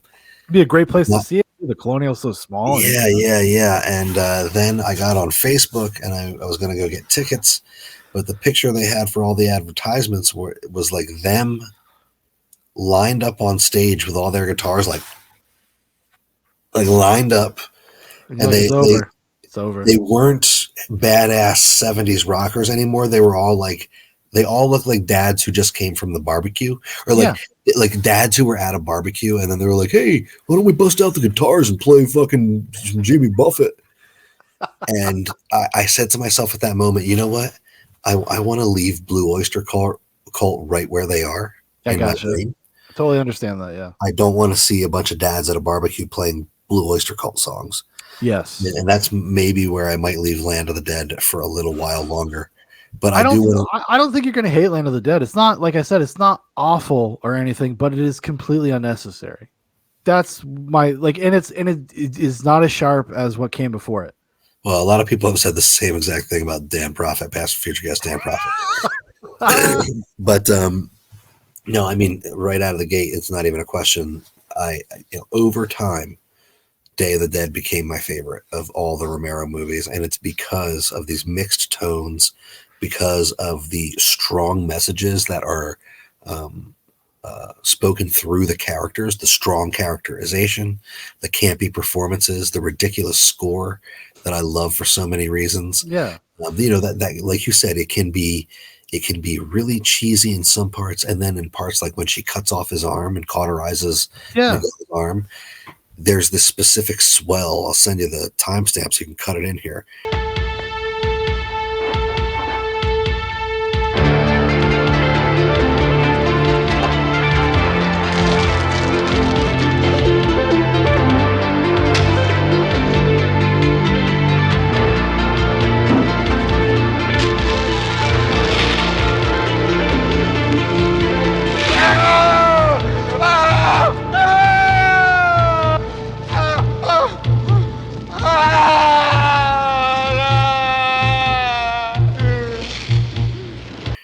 It's just perfect, and it probably in my mind offsets the parts that are maybe a little more, maybe the Caribbean music ran about 30 seconds longer than it should have for that scene or whatever. Well, it's like the score. It's like you understand what motivated the decision to make the score that way. Like I get it. It's like it's Florida. It's like I get what you guys are doing, and it works. Like I really 80s synth sounds I have a love-hate relationship with because they're so heavily dated. Like they preloaded with a lot of preconceived notions about what that sound is about, but also looking back on it with a little nostalgia and just looking back on it like as a genre. And now that we do have like things like vaporwave where like musicians of a different generation are like, what can we do with this sound? Like looking back on that score, it has such a specific feel and such a specific notion that I think that it would actually hurt the movie to have like a traditional orchestral like horror, like it would just blend in too much. Yeah, it wouldn't be good. It's I don't think things being dated is a problem. I actually kind of like when things are a little dated because it takes me to a time and a place. Maybe that's just like me being wistfully nostalgic or whatever. But it takes you to a time and a place, and it reminds you of a different era of like making movies and storytelling. And like I like that, and it becomes it's part of my preferred aesthetic. Like as a consumer of these things, and I think you are the same way. Like we like a lot of late 70s, 80s stuff into the mid 90s. Like that's kind of like probably our childhood, very informed by that. But that's the aesthetic that we kind of gravitate towards. And that's from something as extreme to like Day of the Dead to The Rock, like we just like that kind of the way that they did it back then. I don't know how else to describe it. The way that it's a feel, it's a notion, it's a whole encapsulating presence. Like a very specific example, when the zombies are chasing Steele down the hallway at the end of the movie, there is like this Jake E. Lee, Randy Rhoads, Vinnie Vincent invasion guitar solo. Yes, I know.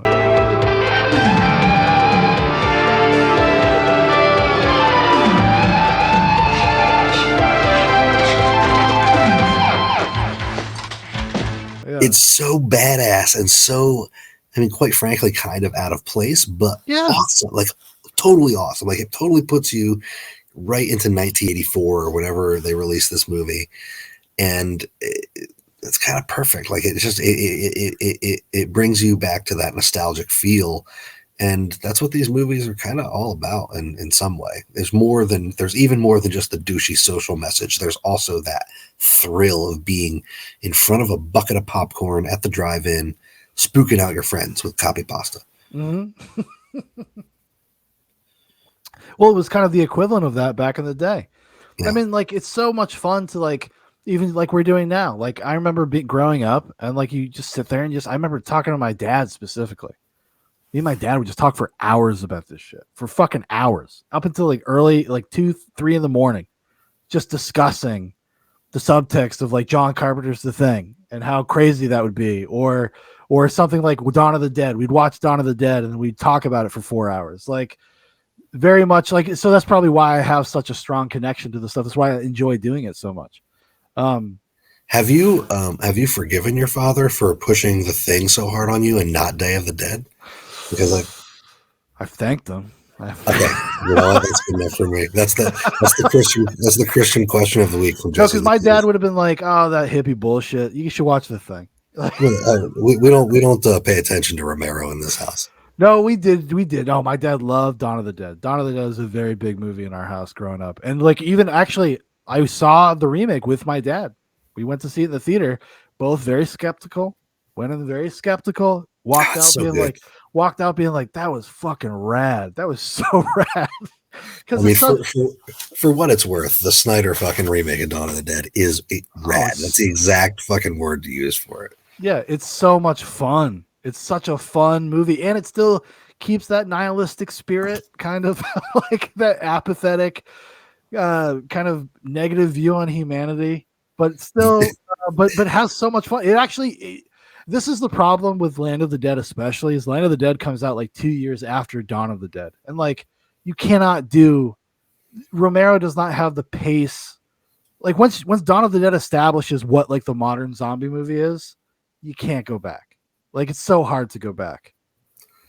I can't even, because the copy of Land of the Dead I have is a double pack with Dawn of the Dead.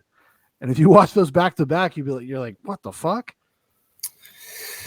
Yeah, I mean, Dawn of the Dead revitalized my interest in the zombie genre and basically everybody's. It kickstarted the zombie thing because it was just such a fresh approach to the whole thing. I mean, and Ving Rhames, I want to talk about so good. He's fucking so scene chewing. Ving Rhames sits there and just absolutely gnaws on everything. Go in a booth. Wipe your ass and say 10 Hail Marys, and then you and God can call it even. Oh, but like that movie is so much fun though. Like it's such a fun movie. Even the guy that he ended up being on like what Modern Family. His role is great. He's great. He's fantastic in that movie. He's such a piece of shit.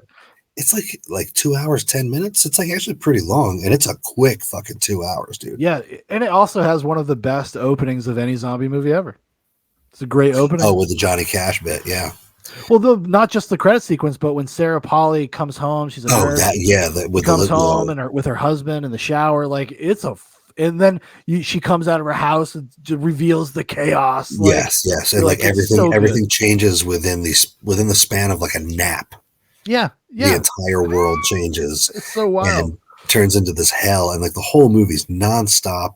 It never lets up on the pace, and it has actually one of my favorite character arcs of all time. Oh, does it? The security guard who learns the value of trust, and then at the end of the movie sacrifices himself so that everybody else can just get eaten on the next island over. Yeah, he's great. He's great. Yeah. His character arc is like perfectly written. Yes, I agree. Totally 1000% agree. And he's just one of my favorite characters in a horror flick. Dare I say he's probably the secret MVP of that movie? I think he is, yeah, because he you know, not just when he first gets on screen, but like for the first 20 minutes of his presence in the movie, you kind of hate him. Yes, and then he changes in front of you, and then by the end he makes a big sacrifice and redeems himself. He's like a perfectly written character. I think most of the characters, actually, that is kind of like a perfectly written script. Like it's so tight. So fucking tight. Everybody either gets their comeuppance or gets killed in the creative way. Yeah. The like as a remake, it's really solid because it doesn't lean too. It's not like a shot for shot remake. No, it takes the concept and then modernized it in a way that was effective. Where it reminds you of the old one, but it's not doing the same thing. And I think that is actually my preferred way to remake a movie. There's only a few other movies. There's only a few other movies that have really nailed it like that. One of them being John Carpenter's The Thing. Another being David Cronenberg's The Fly. And The Shining too. Well, The Shining's not a remake. Well, you mean the one with the guy from Wings? Oh, I'm just talking TV? shit. I don't even know where we're at in the conversation. No, but yeah, like I mean, remember that shot-for-shot remake of Psycho? Like, what the fuck was that all about? You know, man. Listen, I could give a small defense of that movie. You might be able to. I mean, I might be able to if I watched it again. But and look, this is coming from a person who made an entire note for note remake of like Kitty Wells covers for my grandma. Yeah.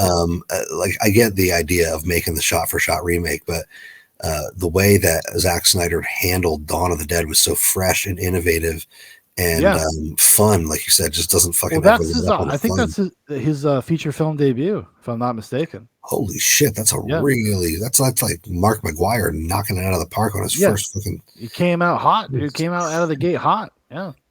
Yeah, that's a really hot one. I mean, we could do a whole nother episode of Zoobox Goes to the Movies just on that, because that's one of my favorite zombie movies, and it has one of the most incredible instances of bad, like genuinely bad overacting from Mekhi Phifer. When the part, especially throughout the whole movie, Mekhi Phifer is overacting and out of place. Yes, but he's out of his depth. He is way out of his. He's surrounded by much better actors. Yeah, and then there's the part where he's like, "You want to kill Luna? Yeah. Oh my god. You want to kill my family?" You want to kill Luda? You want to kill my family? And it's just like one of the it's so bad, and it is so bad, and it's like ensconced within a really great scene where like him and the cigarette smoking granny get into a shootout together. Yeah, which is like so good, and Mekhi Phifer is just like shitting all over everything by not knowing what movie he's in. Well, it's interesting. Like the Dawn of the Dead, that remake actually kind of encapsulates parts of Dawn, but also parts of Day, because there's more characters than that are in the original Dawn. Yeah, and they have the same sort of. There's the power dynamics at play are actually probably more similar to Day of the Dead. When you have like the security guards, they think of they're like the King Rooster is there, and then you have like these interlopers that come in. You have the police officer, Ving Rhames' character, who's trying to like bridge the gap between everybody, trying to be like a reasonable person, I suppose. So that's it's probably influenced by the entire trilogy. Well, speaking of, have you ever seen the Day of the Dead remake with Ving Rhames? I did not. I skipped that one. I've seen it many times in many a bargain bin, and even me in my my buy it for posterity posturing, I have never taken the dive. I just can't bring myself to do it. They keep saying this is just an exercise. Now, Uncle Sam wouldn't be trying to lie to us, would he? Corporal, your orders are to keep the town, your town, sealed off. What'd you find? I don't know. You want to check it out? Found a cool little spot. You want us to be special? My first time being called out. Kinda wish it was something a little more exciting. Be careful what you wish for. My dad's left a dozen messages. They're at the hospital. Half the town's sick. We're overwhelmed. What the hell happened here? We're blocking all phone lines until we get control of the situation. Nina Savari, Nick Cannon, and Vin Rhames. Those things are everywhere. Day of the Dead. Yeah, that's I've heard it's awful. I've heard it's like awful. I've never bothered with it, and I don't ever. I never, especially now at this period of my life, I don't have an hour and a half to spare on something that I know is bad. I've come to that same thing, and for a long time I was not like that. I was like, yeah, I'll watch anything. Nowadays I'm like, make it 90 minutes, please. If I'm gonna have to do something, make it 90 minutes. I love a hot 90-minute movie, and let's make sure it's at least good. Right. That's why I just watch old movies then. The movies I've already seen. Right. That's why we have Zoobox Goes to the Movies, so we can appreciate what we already goddamn have. Yes. But yeah, I mean, and this is one of my favorite. I'm just gonna say it. I don't want to be ambiguous anymore. I always tiptoe through the fucking tulips. I'm always wasting your time with this mumbo jumbo, this Greek salad, formulas, equations. We've given you the reports for this week. We've given you You've everything given that us you've a asked for. mouthful of Greek salad. Formulas, equations, a lot of fancy terms that don't mean a thing. I want to know if you're doing something that's going to help us out of this deep shit we're in. Or if you're all in there just jerking each other off. All right. I just think that this is my favorite movie. Maybe in a later point in my life, it won't be, but it is now, and it has been for a while. It hits all the notes. It's like a Sour Patch Kid. It's sweet, but it's sour. It is, you can chew on it. But it's also full of sugar. And it's just like it bounces back and forth between these tones, and it has a lot to say. It doesn't just have one thing to say. Like there's a lot of different characters saying different things. The movie never answers the question for you. Exactly. And that's what I love about, that's kind of why I like, in retrospect, in hindsight, like where Land of the Dead especially feels very redundant. I already know what I need to know from Day of the Dead. Like I don't need to go further. I don't need to see it. Like you can't, you've stolen my imagination from me. Like the ideas that I'm left with at the end of Day of the Dead are so interesting. You could never deliver on it. You could never actually deliver on it in a story. Right. You can't. It's just like 2015. The Michael Jackson estate released an album that I very much enjoy called Escape, which is made up of B-sides that were like 75% finished or less. And they got the original producers to come, like it was stuff that were supposed to be on Thriller or Bad or whatever, and just didn't make the cut. And they got the original producers to come back and flesh the background music out. And then they made a whole album of it. It's actually pretty cool. And it's really great because even a Michael Jackson B-side is a hit. Yeah. But you can clearly tell as soon as you put on another Michael Jackson album that those songs are all B-sides. Yeah. And they were never really brought to fruition. And that is kind of the vibe that I can see you getting from Land of the Dead. Land of the Dead, yeah. And I don't mean to harp on it. I just think there's just such a distinct connection between the two. Like it's very apparent, just very apparent. And I watched it on purpose because of knowing that Land of the Dead is actually maybe closer to what George Romero was trying to do with Day of the Dead before he had his budget cut. So I was just curious. And he even said in an interview that he's glad that they cut his budget because all that he cut out, he said, I still got across everything that I wanted to say, and all that I cut out was like explosions and action sequences. Yeah. And that's kind of what you get with Land of the Dead. Yes. It's all the bombast. It's all like the generic action. Entertaining. It's fun. Entertaining in its own right. Asia Argento, you killed fucking Anthony Bourdain. I don't know what's wrong with you. You murderous. And there are some really great, Romero-esque turns of phrase or one-liner. Like probably my favorite bit is after John Leguizamo gets bit. And he said, I think the guy offers to shoot him and whatever, and he says, "No, I've always wanted to see how the other half live." Yeah, I always wanted to see how the other half lived. Does he give that kind of line reading?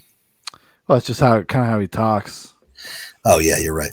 But the parallel with the obvious parallel with that character is that he's always wanted to get into the Fiddler's Green. He's always wanted to see how the other half lived. Yeah. And, unlike most characters who beg to be shot. Don't let this happen. Don't let this happen to me. I want to be one of them. Take me. Please take me.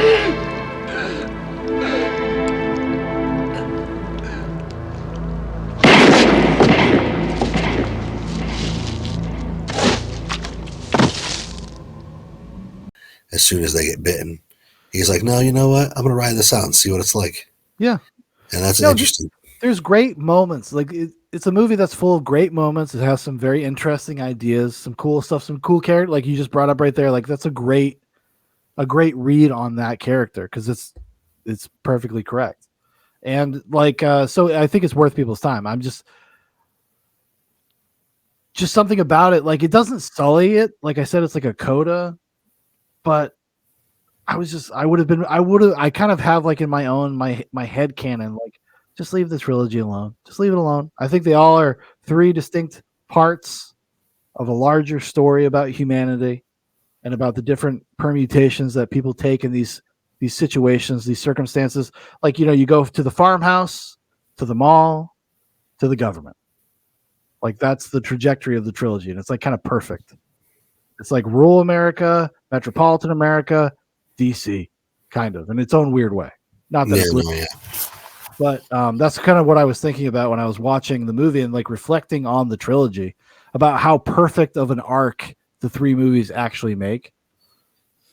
Like, just kind of touching on every aspect of culture, every aspect of functional societies. I don't know if you agree with that or not. No, in order to fully agree, I'd have to go back and rewatch Land of the Dead, because as far as I recall it, I mean, in my heart, I do see it as a 4-movie trilogy, where Land of the Dead is a kind of perhaps unnecessary but enjoyable coda that fleshes out the ideas that were presented in the earlier movies. Perhaps you didn't need to see that stuff, and again, like the back rooms, once you get past the first 3 levels of the back rooms, it's like, okay, this is clearly stenciled on the back of a 16-year-old's notebook. It's very literally an early version of Eat the Rich. Right. No, yeah. I mean, exactly. It literally is. Like, that's what it is. Yeah, and there's not much more to it than that, but it does present a lot of cool sequences in my brain that I remember. I remember liking the main character, the generic white male character, who's very boring. But I remember liking him as a character and like rooting for him. I remember enjoying the scenes of the zombies, like doing more than just regular zombie shit. But it also harkens back to this idea that there is actually not a lot going on in their heads. It's just that it's all this primacy stuff. It's all primal stuff. It's all about just survival. Like, even there's a big confrontation between Dennis Hopper and the main gas station attendant, the black zombie guy, where he's a gas station attendant. So he sees a gas pump and he grabs the gas pump and he just shoves it into the car. And he just fucking lets it go to fill up the car with gas, and then just walks away, because that's his nature. That's what he knows. Right. And that is obviously an extension of the ideas with Bub and Day of the Dead. Do you like the stuff with Bub and Day of the Dead? Did you ever find it hokey or like kind of silly? Because I know like zombie fans, like genre fans, love Bub. I mean, I wouldn't go so far as to call it hokey. I enjoyed the idea that was presented. I loved the interplay between him and the scientist. They're both the 2 quirkiest characters in the movie. Yep. I like I like the sequences where they're trying to extract more knowledge out of Bub, and like the way that Rhodes reacts to him is great. The way that he reacts to Rhodes reacting to him is great. I liked the idea of a zombie and a human having a singular rivalry.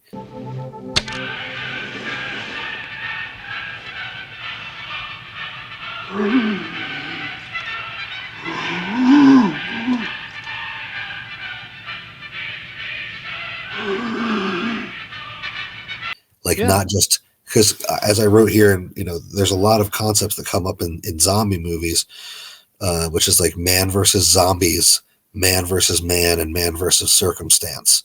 But in this particular case, it's not man versus zombies. It's like man versus zombie. Like these two have a grudge against one another. Come on!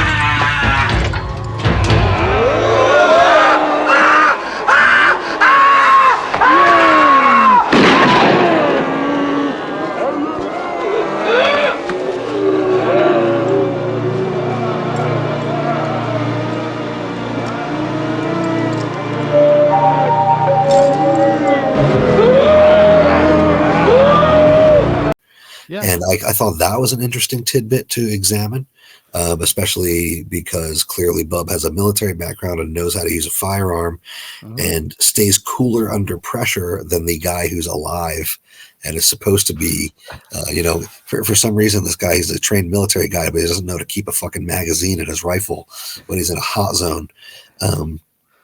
So, I mean, I didn't find the bits with Bub to be any more inconceivable or cheesy than the rest of the movie. I thought it was kind of in line, and I liked the way that they made an enemy out of Rhodes specifically for this is a new concept. Like, we've never rooted for a zombie before. Exactly. I was going to say, like, they make Bub into a hero character.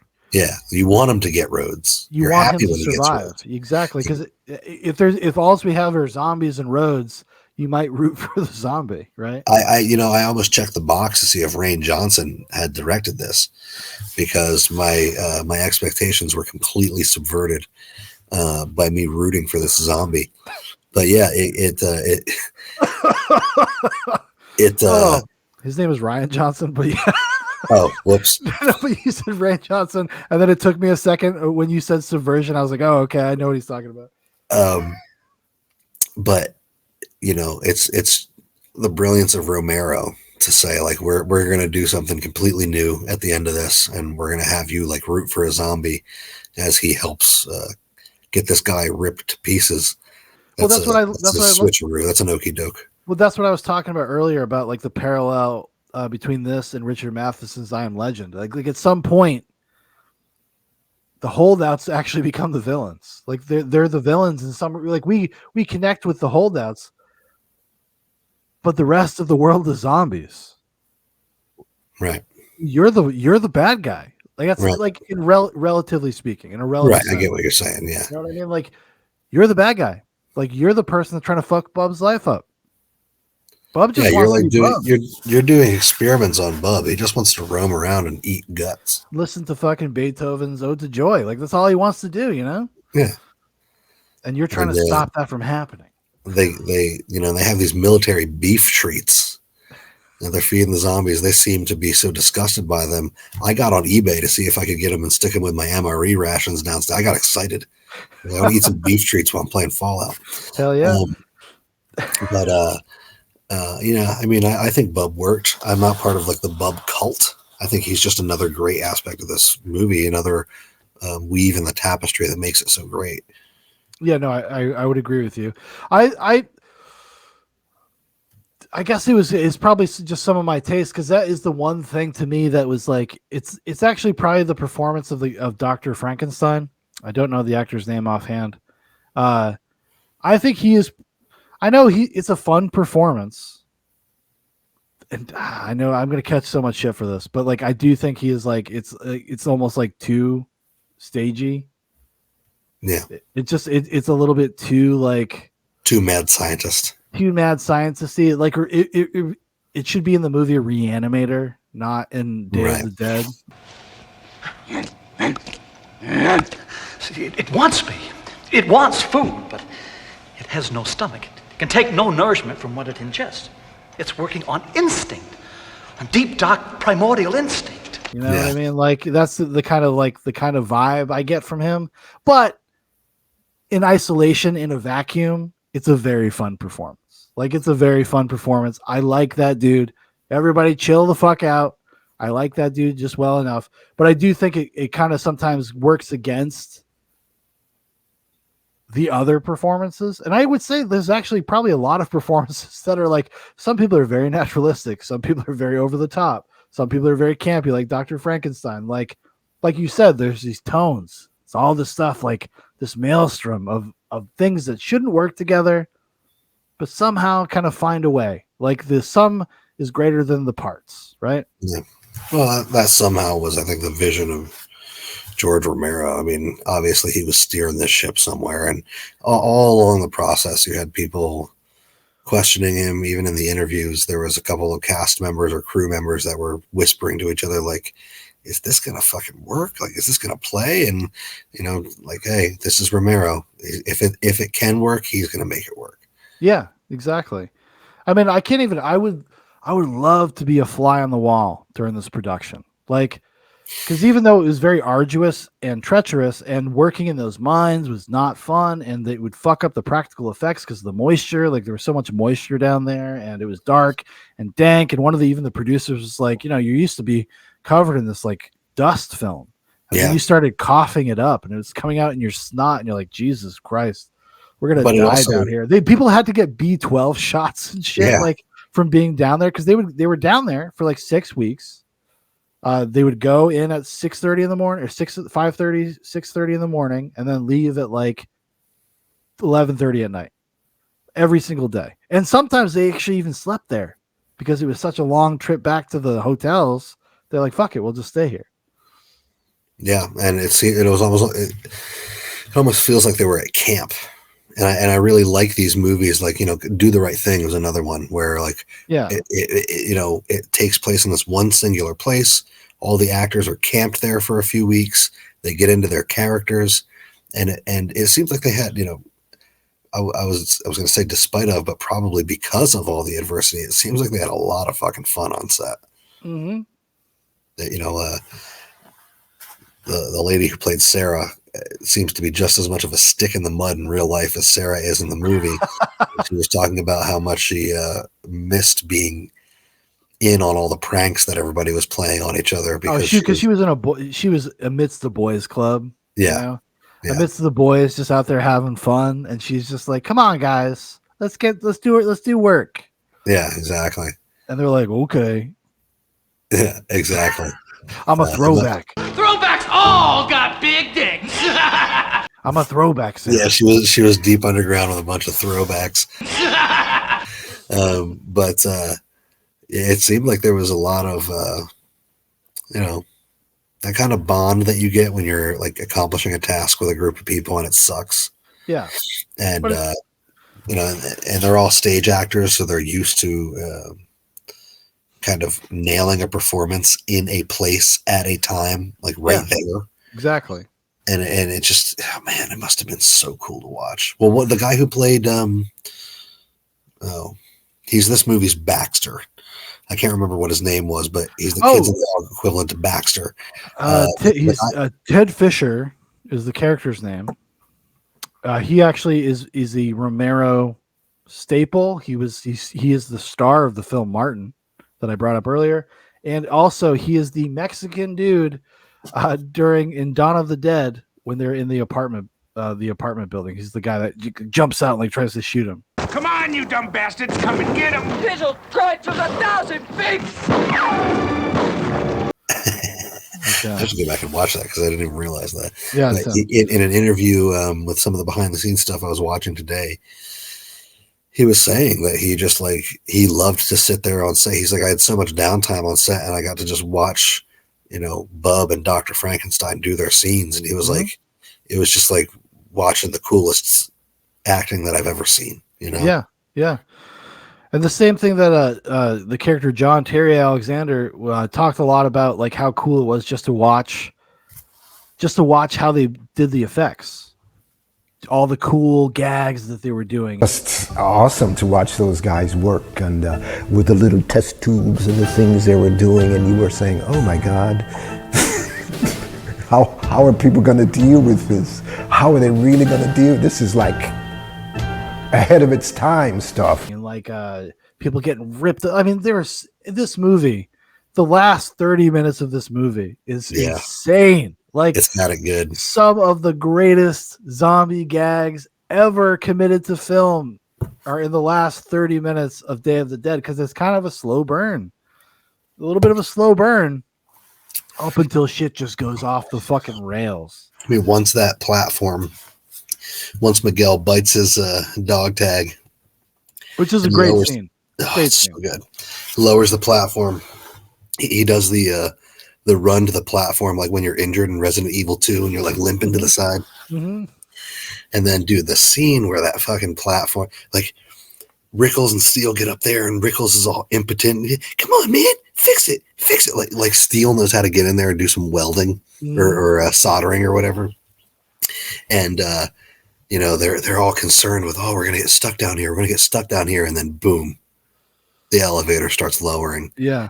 And there's like 150 zombies, and I love that one of them like falls off the platform. Yeah, it's great. And then there's that beautiful shot where the platform lands, and then they all just start coming at the screen, and it's so fucking cool. And then, like you said, from there on out, it's just fucking balls to the wall zombie action.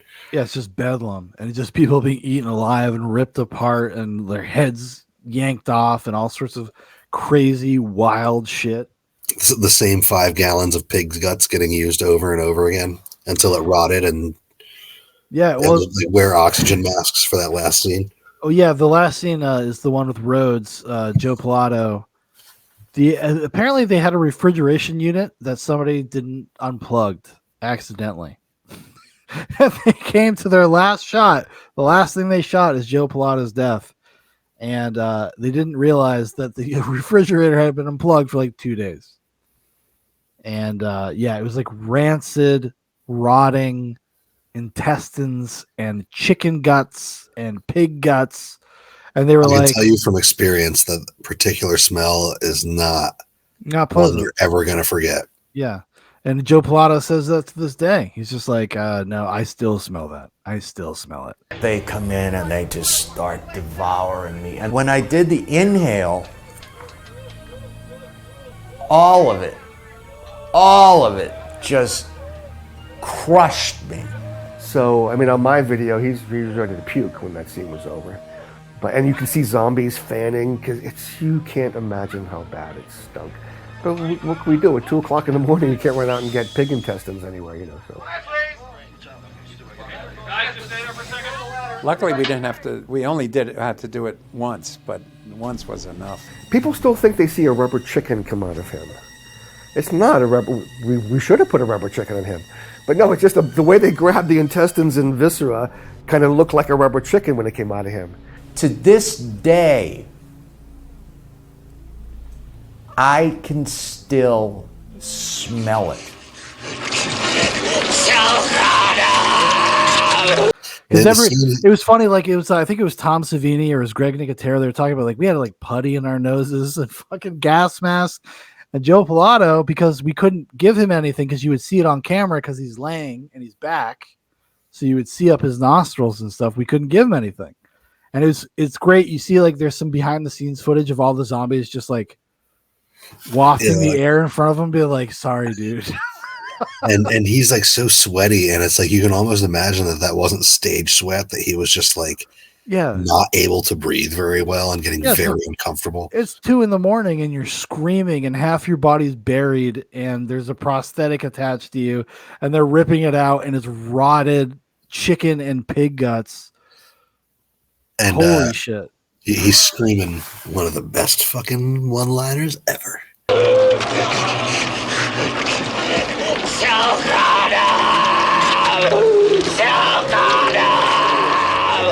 Choke on it. That's right. It's so and apparently, again, from these behind the scenes things that I watched today, apparently he was just supposed to scream, but Joe, some of that Pilato magic. Yeah, exactly. He was like, Rhodes wouldn't go out without saying something, and he was just a little embarrassed to say it, so he like whispered it to George Romero, and George Romero was like, "You got it, fucking do it, brother." Fucking line. But that's what I love about this way of filmmaking, this independent spirit. It's like it's Little Rascal style. It's like let's get the gang together and make a movie, and like when Steele shoots himself and does the sign of the cross, apparently that actor said to George Romero, like, "Look, we need to redeem Steele in the last second here." Yeah, and he came up with that idea.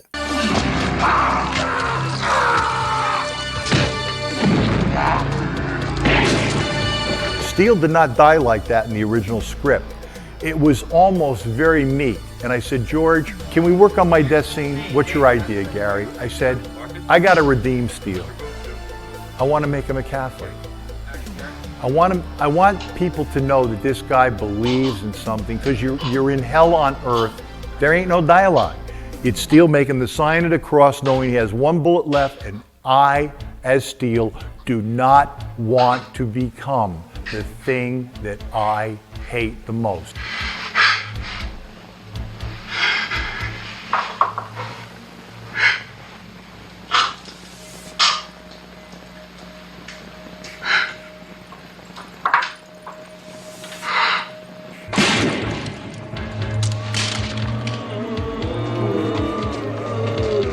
I loved playing Steel. It was 2 hours of me, and I say this with love. Sometimes this could be taken the wrong way. I loved chewing the scenery for 2 hours. It was one of the most wonderful. Truthfully, it may have been the most wonderful role I've ever really played on film. And all those lines about rape and the threat of rape were apparently all the idea of the actress who played Sarah. For some reason, she kept wanting that to get. I don't know. It was probably just part of her personality. But well, because I think it's the obvious thing for people to think, and if you don't address that, there's one woman down in a bunker with a bunch of fucking dudes. You don't address the fact that they might be a little. They might have the case of the hornies. Yeah, something bad is going to happen there, especially when everybody realizes that like the things that keep those things from happening and from being rampant is the threat of authority coming in and stopping you from doing that anymore. Yeah, and there's no authority down there except the military guys. So who want to rape you? Yeah, like they're just going to fucking keep you in a room. Yeah, and rape you. Which is once the light switch gets flipped down there, which as an audience member you are watching the light switch get flipped. Yeah, and if those zombies didn't come down there, like if the situation didn't deteriorate in that direction, it would have gotten really bad for Sarah. Exactly, it would have gotten really bad for anybody that was not a non-essential employee, if you will. Yeah. Double mask, everybody. But that's kind of the themes, I think, with a lot of Romero stuff. I mean, that's the same thing in Dawn of the Dead. What is their undoing? It's other people. I mean, that's part of the message of the Romero things writ large. Is that people are kind of awful. People will get into weird tribes. People will vie for control. There's always bad people out there that want to take control of bad situations. Mostly just because they're willing to do something that most people won't. Yeah, like John says, he is human, and that's what scares me about him, man. Ah, yes, the magical black man. Yeah, but he's right. I mean, the zombie. At least with the zombies, you know what they want. What did Steve Irwin, the crocodile hunter, say? It was like, at least with he's like, at least with crocodiles, they're straightforward. They just want to eat you. People will act like they're your friend first. That's a great line. That's a great point. That's true. And that's what these movies point out. Like, well, the zombies, they're not lying to you. No, you know exactly what their intention is. Exactly. But with Rhodes, you don't know when Rhodes is going to flip that switch and decide, you know what? Fuck this. Well, Rhodes is like the stand-in for the angry, impotent father in the Night of the Living Dead. Oh, right. Down in the basement, saying, you lame brains. He's like he's like Day of the Dead's version of that guy. Yeah. Yeah. Yeah. And where he's going to make the whole thing blow up because of his own insecurities and his own. Right. He says, I have the power to take this apart in a matter of minutes, honey. And I'm ready to do that little thing. McDermott doesn't have decent radio gear. Now you're telling me that you don't have the shit you need? We're running low on ammunition. We're running low on men, for Christ's sake. It was very rushed. This operation was put together in a matter of days. Yeah, well, it can all be taken apart in a matter of minutes, lady. And I'm here to tell you that I'm ready to do that little thing. I'm ready to take the next train out of here. I ask you again, Captain. Where will you go? He starts turning into a Southern preacher. I'm ready to do that little thing. He's got like snakes and shit. Yeah, I mean, the whole situation hinges on what Rhodes wants at that moment. Yeah. And it's so primal. It's so fucked up. And these characters, the scientists don't even realize the peril that they're in. Sarah's like, it's okay. It's never going to come to that. It's like, dude, they just said 3 times they're going to rape you, which means that they're probably that was probably your fair warning. She's just like, oh, you boys. Right. It'll never come to that. Don't you understand? I'm with Miguel. Right. Exactly. It's like the beginning of a fucking Red Shoe Diary. or a Lana Rhoades porno or something. Yeah, exactly. Yeah. No, it's. I like that the movie like definitely it goes there. It deals with those kinds of things. I think that's what makes it stick in your craw, for lack of a better way to put it. Because there's tons of zombie movies where zombies just come and take over and kill everybody, and people get paranoid and freak out. But Romero will go there with like these. It's about human nature. It's about like what drives the human instinct, and what do we do in situations of crisis. Right. And like I said earlier, I think that's why they stand the test of time. I think that's why Day of the Dead had a reappraisal, honestly, because it is good. It's a good movie.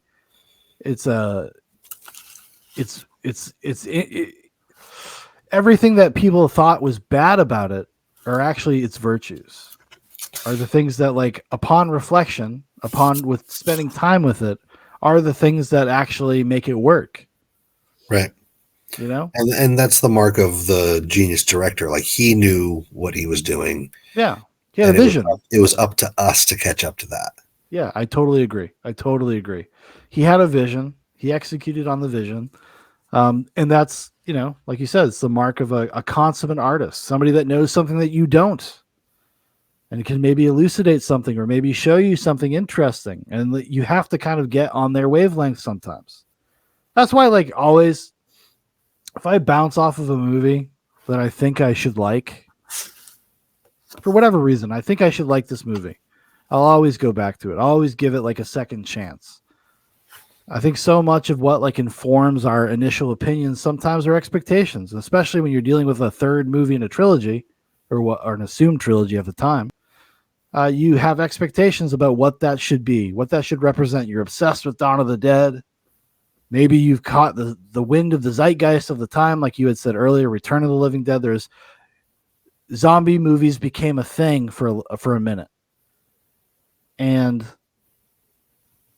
returning to somebody that actually has something to say outside of just pure kind of entertainment, for lack of a better way to put it, can be challenging sometimes. I think people don't always respond very well to that.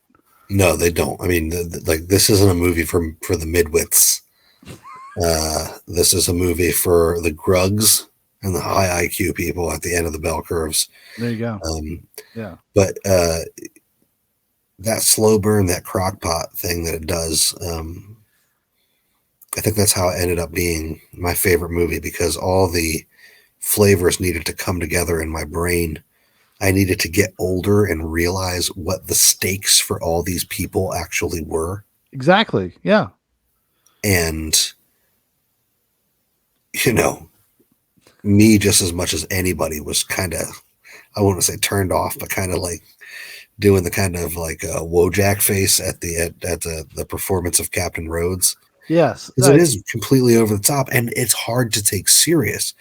But like you said, when you put it in the context of like, well, these people have been down in this cave for like 6 months. Yeah, you got to think about it for a second. And you got to think about what it's like to talk to somebody like that.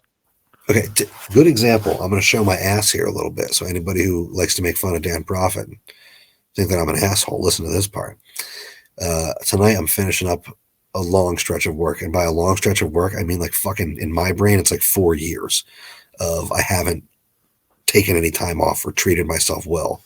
And I'm coming to the very end of it. And I'm dealing with like the last 2 like little lamb. And like the tiniest things are setting me off and pissing me off. Mm-hmm. I stormed into the kitchen tonight. My grinder was like not grinding right. And I was pissed off. And I stormed into the kitchen and fucking threw some things around. I threw things around out in my workspace and fucking, God damn it, I'm so fucking done with this fucking bullshit. And I just want to be fucking done with this fucking shit. And I'm like at my house and can smoke as much weed as I want. And it's just that I'm put in a particular circumstance where I'm so fucking done with this situation and I need a break from it so bad that the most mundane shit like set me off today. Yeah. Because you're at that point. You're about to hit 11. Right? Yeah. Like, and when you're simmering at 10, literally anything will shoot you up to 11 or 12. Yeah. And I have a very patient wife, and she let me do my ranting, and she didn't say anything. She was just like, "You need to just finish up." Yeah. And so like I can see how anybody. I mean, what was it? Churchill? I fucking hate Winston Churchill, but I'm pretty sure he said that fatigue makes a coward of all men. Yeah, sure. And when you're down there, and you can imagine the military guys are like, what the fuck are these scientists doing in there? Like, what are they getting at? What is even the goal? What weapon are they going to come up with that get, like Rhodes says, what are you doing that's going to get us out of this deep shit that we're in? Yeah. What are you doing right now that's going to help us tomorrow? Because he's not asking an unfair question. It's that they have a hubris or a condescension where they don't feel like they have to answer that question, and that drives people insane. It drives people crazy unless you're the blue collar working dudes who don't give a shit. They're like, yeah, I fly the helicopter. Yeah, I do the radio. I don't really concern myself with those other things. I've been able to separate myself enough to not worry about that stuff. But Rhodes is like, what are you doing? Like, what are we doing? What the hell are you talking about, Frankenstein? I'll be able to show you soon enough. Sarah knows. She's seen the progress I've been making. Isn't that right, Sarah? Yes. There's been some progress. What kind of progress? What are you talking about? Make them behave. What does that mean? It means keeping them from wanting to eat us, for one thing. It means keeping them in check. It means controlling them. Controlling them. When are you going to show us something that we can understand? Very close, very close. I think in a matter of weeks. I don't think there's any way you can tell how long anything is going to take. It could be months, it could be years before we know exactly what we're dealing with here. Like, there's only so much time. We only have so much ammunition. We only have so much time here. Like, what are you fucking? We only have so many beef treats. But that's his great line. He's like, "Are you wasting my fucking time, Frankenstein?" I'm running this monkey farm, Frankenstein, and I want to know what it is you're doing with my fucking time. Yeah, that is a line that I have used as a boss, and like it works. But yeah, I mean, he has. You're right. He has a legitimate concern. Like, it's what not exactly, entirely unreasonable. Outside of the fact of the type of person he is, the things he's asking are not unreasonable. Like, and you have Dr. Frankenstein. Dr. Frankenstein, he's apparently come up with a surgery that takes like 18 hours. That one by one can maybe domesticate these things. But now he's doing this like very theoretical idea of like domesticating them through behavioral shit and treating them like toddlers, which is an even longer process. And Rhodes is just like, no, like, aren't you going to come up with like a gas that kills them all? Like, what the fuck are you doing in here? And like you said, it comes down to the personalities of the people who are involved in the situation. You have these scientists who, you got to think, Frankenstein's dad was rich. This dude has probably never lifted a fucking finger in his life. No, it's all, yeah, exactly. He got to explore whatever kind of high society, Ivy League school education he wanted. He got to go into whatever field he wanted, and he didn't go. He had to go into pure research because he's autistic. And it's like, dude, you've never faced a fucking consequence in your life. You've never faced a no one's ever expected anything of you but theory. And he can't even explain like what he's really doing, because there's that moment when Sarah kind of confronts him in the laboratory when she first like meets Bub and stuff, where he's like, well, I'll just explain it to them. Dr. Logan, we are losing the cooperation of the men. I'm not even sure they'll go up top when we run out of the specimens we already have. I'm not sure they won't just try to shut us down completely. Well, I'll show them results. I'll show them results. I'll show them that these creatures can be domesticated even without the surgery. Knowing what they are, we can begin to approach them properly, condition them, control them. We've got to do this, sir. It's our only hope.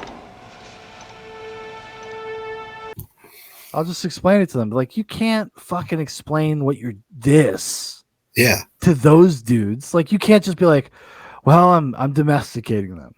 because that's really the only way forward. There's so many of them. What does he say? For every 400,000 zombies, there's one person left, by his calculations.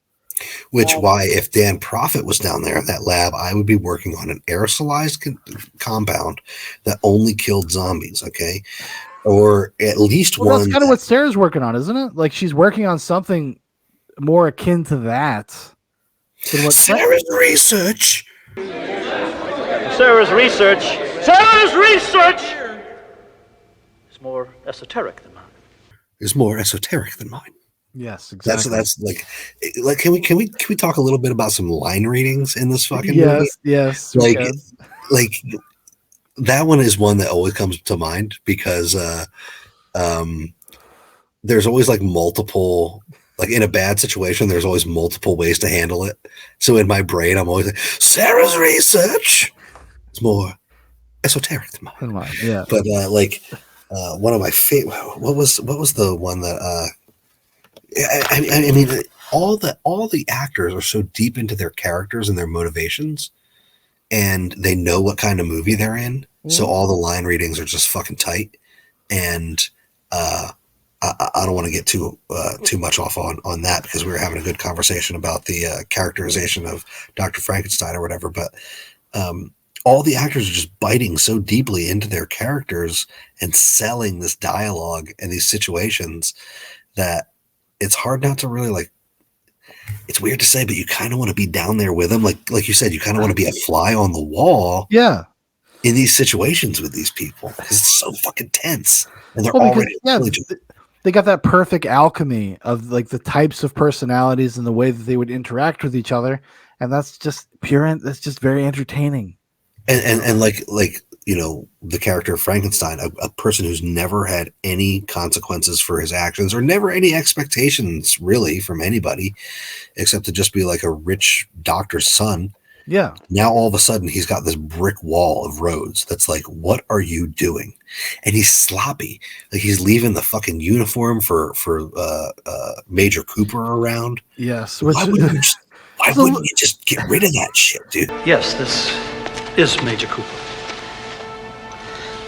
I needed him, sir. He's helping us more now than he ever did when he was alive. A little. Either it's like a subtle hint towards his feelings of self-destructive behavior, or that's a giant plot hole. Yeah, because the uniform is found twice. Yeah, it just has to be there for plot. Like Sarah sees it, she's like, "What the fuck?" Because she needs to see it so she can bring up to him like, "What are you doing?" Yeah, and then he keeps it around again. He keeps it. He like puts it in a freezer in the freezer. That anybody could walk into. Anybody who wants a beef treat was going to walk into that freezer. Just get rid of the uniform and then serve up the human flesh. Listen to this.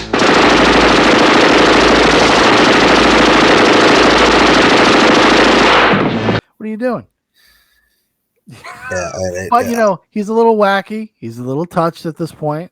And again, it comes back to, I mean, me thinking of things in that way and having a level of guile where it's like you've got to get rid of the evidence to conceal your crime comes from having a background. Like, not a lot of people know this about me, but when I was a little kid, I was a little thief. I was a little shoplifter. Oh, so was I, yeah. And it was never anything other than like candy bars and shit, but like I took what I wanted. Okay. And even to this day, as an adult, like if I wanted to steal some shit from your store, I just take it. Like I know how to do it. Yeah. And it comes from having trained myself as a kid from like, I can't afford these candy bars, but I want them. So I'm going to get them. Yeah.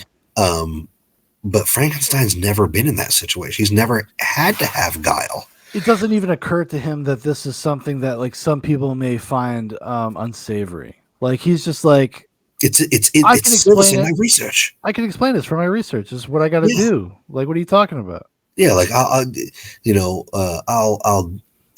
won't get rid of it, but like I'll put it to the side, and if anybody finds it, then I'll just explain it to them. I mean, that's what like kind of what he's trying to say before they blow him away in the cooler door. Yeah, exactly. He's just like, listen, you guys don't get it. Like, what are you talking? I gotta feed him something. Like, it's a pill for the world. Well, I've invented a pill that gives worms to to ex-girlfriends. Right, and what's positive about that? Well, it's a pill that gives worms to ex-girlfriends. Well, could it also give worms to ex-boyfriends? This is a drug for the world to give worms to ex-girlfriends. Well, great. Thanks for stopping by.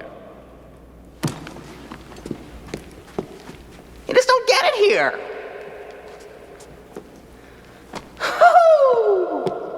For ex-girlfriends to get worms. And then Rhodes says one of the most offensive things to me that I've ever heard in my life. He's trying to convince John to fly the helicopter, and he's like, they already killed Frankenstein, and he's gonna kill the other scientists too. And he's like, I killed Frankenstein because he was a butcher.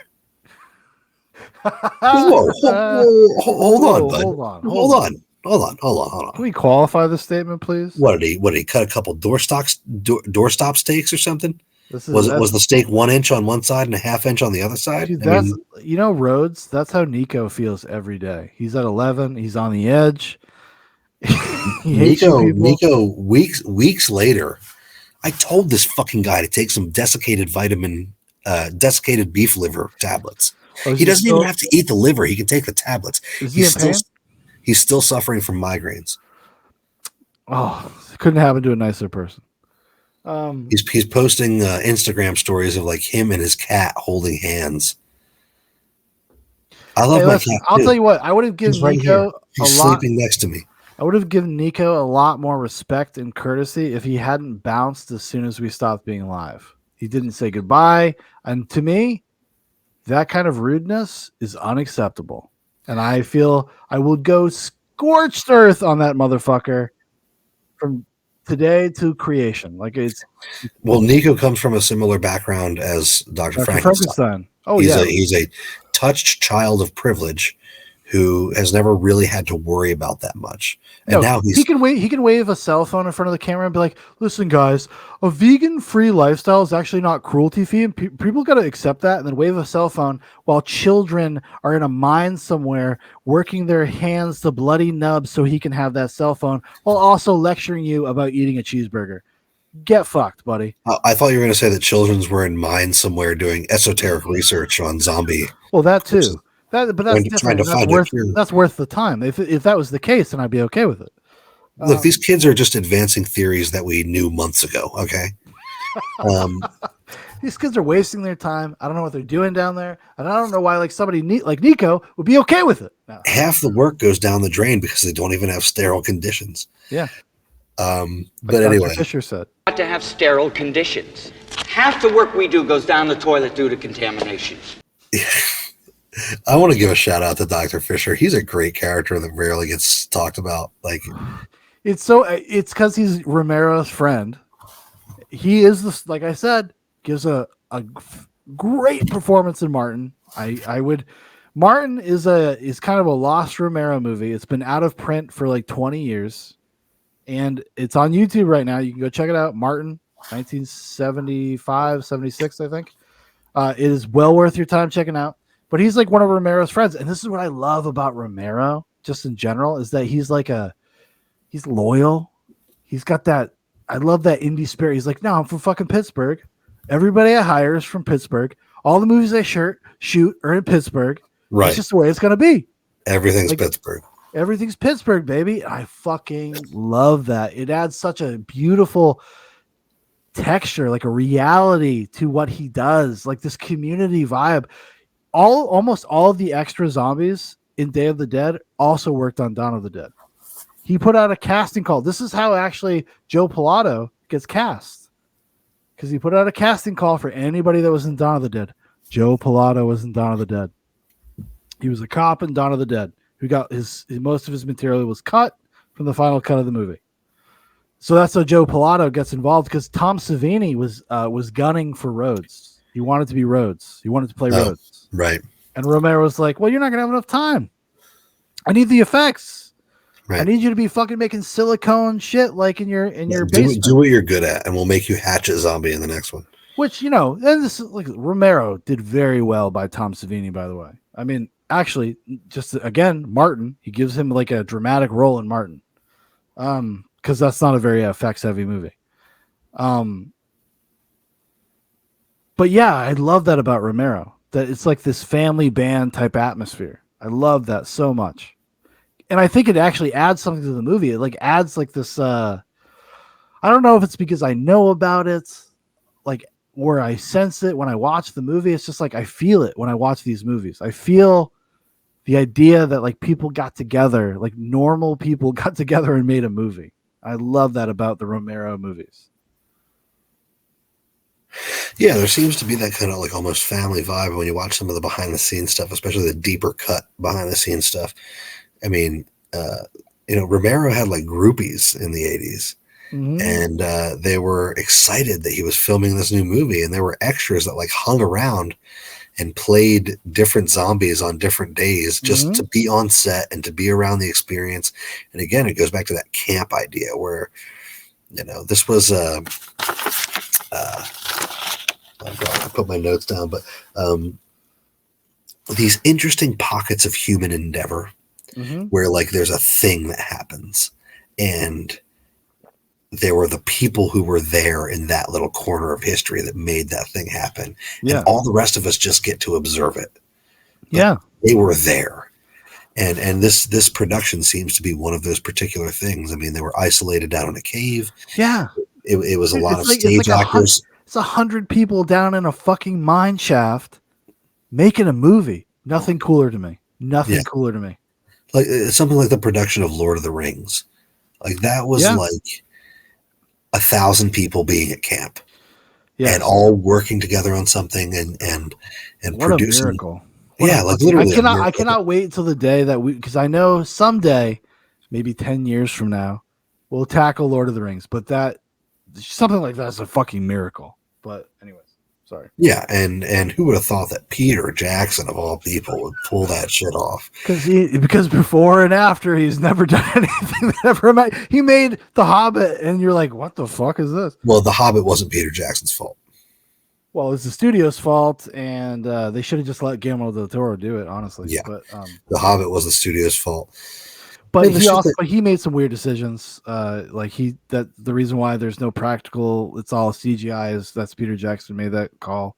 They actually shot a lot of stuff with like people in real makeup and then went in afterwards and did CGI. I don't know why.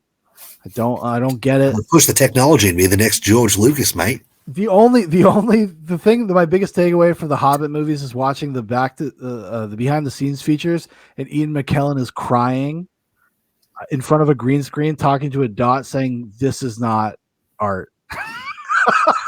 This is not acting. This is not movies. I'm not even shitting you. That's a real thing." I gotta check that out because that's totally brutal. And he's right. I mean, the Hobbit movies weren't art, but I'm actually gonna probably show them to Theo because I tried to show him Lord of the Rings. You gotta. He's 2, so he got really bored. I've been sitting on Lord of the Rings. I have not even brushed up against it with Foster. I'm waiting. Well, I skipped directly to Theoden's charge at Minas Tirith, and I was like, "That's you, buddy." And of course, I tell him that's you, so he immediately picks up like the Swiffer and starts swinging it around like it's a sword. And he definitely dug the Battle of Minas Tirith, but as soon as like Frodo and Sam start crying at the edge of Mount Doom, he's like, "Oh, Papa, can we listen to Ozzy Osbourne?" Oh my God. Yeah, I could see your son saying that for sure.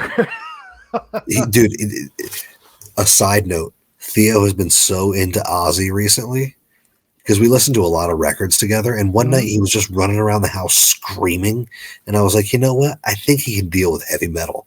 So I put on Bark at the Moon, and he lost his fucking mind. And I was like, is this just a kid being a kid? No. When the ballads come on, he pouts and makes me skip to the next heavy song. Hell yeah, buddy. He's turning out. These are the gifts of being a father. If people out there don't have kids, if you're a lonely incel, go find a woman and impregnate her.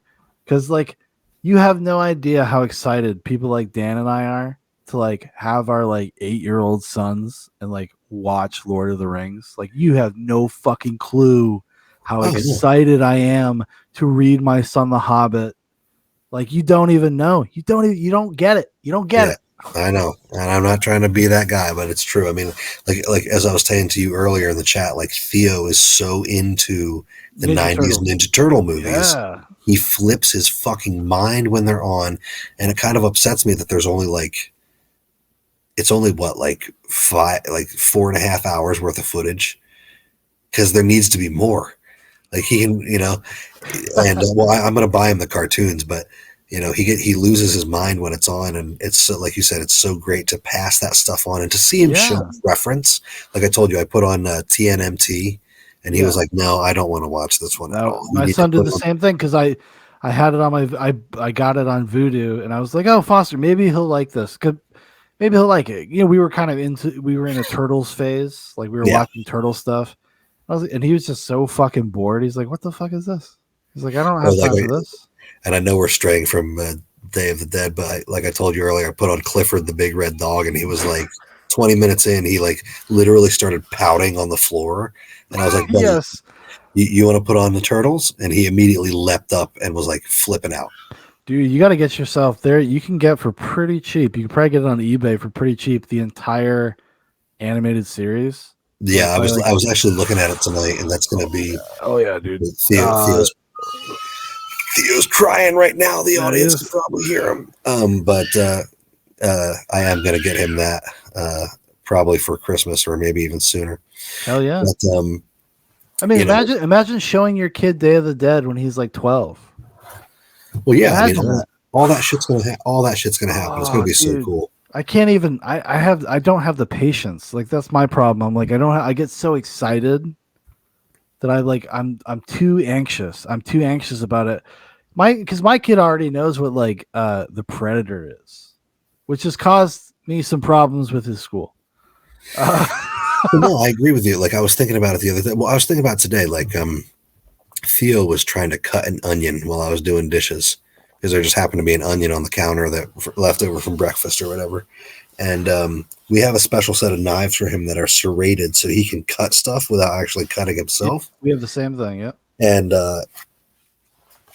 I was thinking to myself, like, a lot of parents would think this is kind of crazy. I'm just like, have my back to him. He's like slicing an onion, and I'm telling him, don't get any of the onion juice in your eye, buddy, because it'll hurt. It'll be ouchy, ouchy. And I thought to myself, no, those parents are the ones who create weak children. I'm letting Theo grow into whatever container. I'm not going to put limitations on Theo's growth. Exactly, 100%. And I will tell you this as a parent that has a child that is slightly older than yours, everything else in society will try to do that. Yeah, and it's up to you to be like, no. Yeah, I'm cool. I'm cool. He's a little wild. Okay, that's fine. And that's what we're doing with media, and that's why I put on the Ozzy record a few weeks ago, and he discovered that Ozzy is like his favorite singer now. Or like one night I decided Papa wants to watch the new Matrix movie. And if Theo gets freaked out, he can go in his room and read a book. Yeah. And he sat on my lap and we watched the new Matrix movie together, and he's 2 and he loved it. I know. Well, well, I know that you guys are going to be, oh my God. Cause I did the same thing. I did the same thing with Terminator and Predator. And we had so much fun, honestly, COVID was bad in a lot of ways, but in a lot of ways, me and my kid just hung out and watched, all of my favorite movies. And some great stuff because he retains so much. That's the crazy thing about kids. And I actually did not show him Day of the Dead. I did not show him any of the zombie movies. I thought that might actually be a little too much. Just because he's at the point now where he can internalize things. Maybe he would have a nightmare, etc. But maybe not. I don't know. Well, I don't think at this point, I don't know. I don't have a 4-year-old or 5-year-old, however old Foster is yet, but Day is a little slow. Day might not capture his attention as much. No, it won't. No, it totally won't. No, yeah.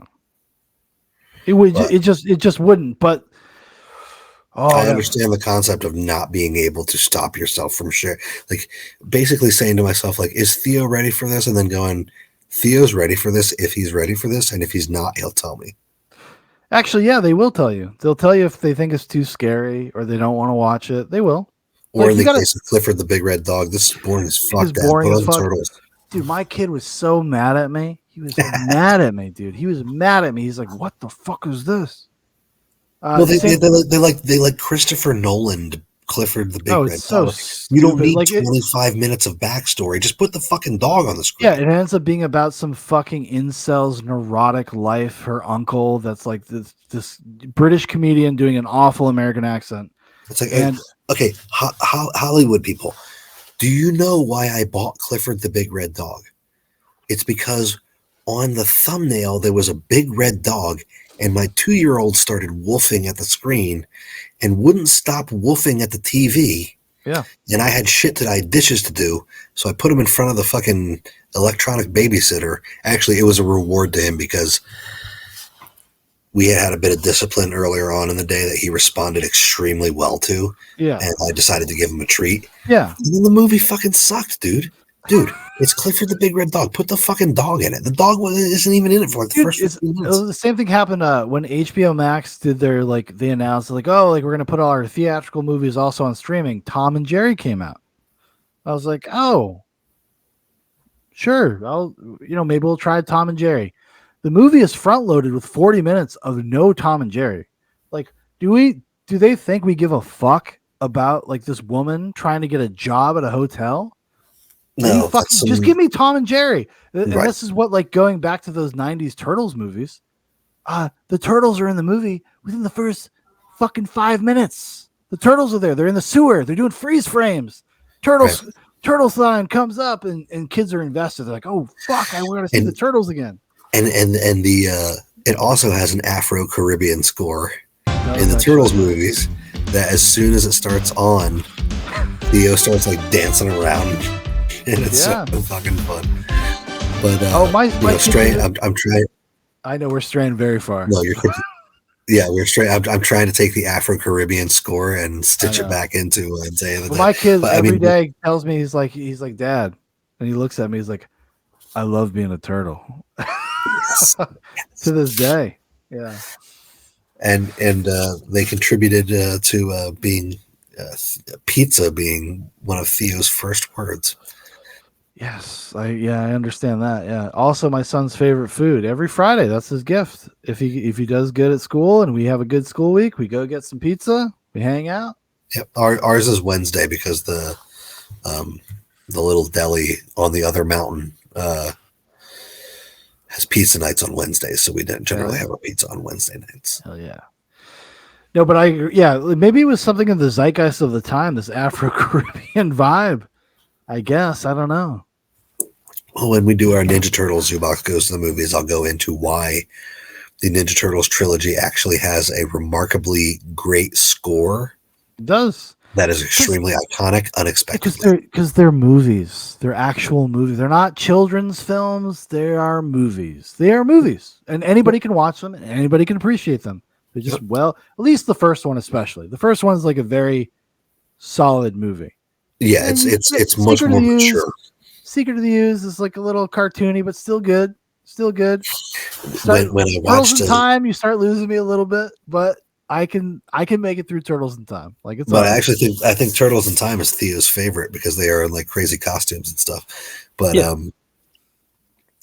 Secret of the Ooze, when we watched it the first time in our house, and the Vanilla Ice part came on, I actually turned the volume all the way down because I was embarrassed that Caitlin would hear it.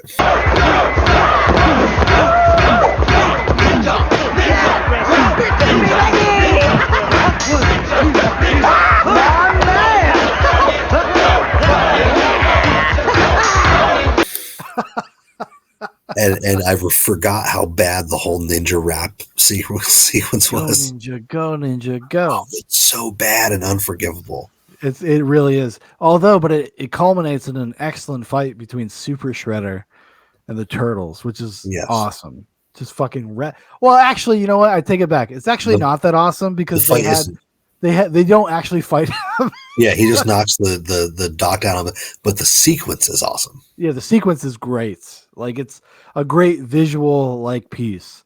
But they don't actually fight Super Shredder, which is kind of lame. But when you're a kid, you don't give a shit, dude. I saw that shit in the theater. I was My mom. Yeah, I took didn't me, it care. was great. I thought that when their shells popped out of the water 30 seconds later, I thought that was great. And it sold, and I forgot that they didn't even fight the guy. Yeah, exactly. Exactly. But I do think we should do a Zoobox Goes to the Movies on the Ninja Turtles trilogy, but Yes. we're going way too far. Yeah, we're going way too far away from Day of the Dead to the Turtles. To Clifford the Red Dog, to the Turtles, to Tom and Jerry. I'm just one of those parents who wants to talk about my fucking kid. Well, oh my God, but it's so exciting, Dan. It's like, I'm sorry, but being like a movie nerd and being into this stuff, like there is no greater joy. I have not felt this juiced about sharing things since I was like 16, showing my friends things they had never seen. Like it was always very exciting to me. Like I got to show like Big Paul, like I got to show him so many things. He'd come over to my house. We wait till my mom went to bed, my parents went to bed, and we would just watch whatever the fuck we wanted. And I would just show him the Train Spotting, fucking The Shining, all these sorts of things that he got in trouble when he went home and talked about. And like those are really great memories. And like I just cannot wait. I'm like frothing at the bit to do that again. And Day of the Dead is part of that. Honestly, it really is. In the same way that my father, like one of my fondest memories of my father and I is probably when I was like 7 or 8. And he woke me up in the middle of the night. He brought me out into the living room and we watched Terminator 2. Like one of the greatest moments, and I remember it to this day. Yeah. He's like, hey. He woke me up in bed, got me out, popcorn, some soda. It was like 10:30 at night. We watched Terminator 2. Like, and it was the greatest experience of my life. You know what I mean? Yeah. No. Yeah. Like, and I cannot wait to do that with my own son. You know? Yeah, and I can't wait to hire Eddie Furlone for $75 to do the intro to our Terminator 2 episode. Hey guys, Zoobox is working, man, and in ham sandwich, whatever that is, can't keep you down. Protect the galaxy, motherfuckers. This is Eddie Furlong. And I also noticed you guys have had a couple run-ins with the furries, dude. Yo, where's the fucking furry party, man? I want to dress up like a bunny rabbit and fuck. But that's an amazing story, and that's why it's one of the reasons why it's so great to have kids. You get to pass this shit on. You get to see the look on somebody else's face when they experience it for the first time. Exactly. That's what I got that juice when I would show my friends something. But now it's like even more, like it's more intense. It's more special. It's like, oh, dude, like this it's almost like I put way too much importance on it. Like I'm like, there's so much on the line here. Like, right. Like if you don't like this, like, but not seriously, but if you don't like this, I don't like you. Yeah, exactly. This is a lot on the line right now. Okay. Like imagine if your kid, you show your kid when he's like 10, you guys are watching Lord of the Rings and he's like, Dad, I'm bored. You'd be like devastated. You'd be like, what? We haven't even got to the part where the character you're named after is. But I'm getting to the point in the discussion where I'm going to need to go off my notes a little bit, and it's a little. Here's the thing. I don't have anything. Like there's no thread to connect me back to Day of the Dead now. So I think like at the end of the episode where they start reading super chats, I might just start reading my notes. Hold on 1 second. My God. Natalists BTFO. You know who doesn't get interrupted midstream? Anti-natalists. Child-free Diane, yeah. So we're out here in front of the Children's Hospital in Pittsburgh holding up these anti-natalist signs, and we just want to make people more aware of all the atrocities that take place. And nobody's, not even the most innocent people, which, would be children, I guess, are free from the harms of life. They're not free from the atrocities of life. There's all sorts of horrors going on behind these walls of this building. There's kids that are getting, sewn up and cut up and having their organs transplanted and having blood drawn, and Bone marrow it's just a and- really horrible and disgusting situation that nobody should be victim to, and antinatalism is the only surefire way to prevent that. Well, anyway, I just as I like, was saying- yeah, as you were away, like I just found out that a bunch of information dropped about Sam Raimi's original cut of Spider-Man 3. Lots of interesting stuff. sounds like my Google News feed. I clicked on one article about a Marvel movie, and now it's all fucking tells me. So I don't know when we're clipping back into this edit here. I'm gonna get you right now. Okay, ready? Yes. All right, so let's go down the list of the things that we have not talked about. We've had a very extensive conversation.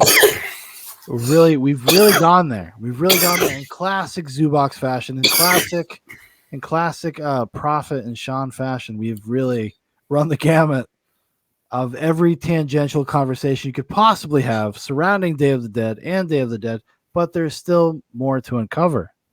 So Well, there's this. Hit me with your notes. I'll refer to this as the super chats part of the episode. But before we get into that,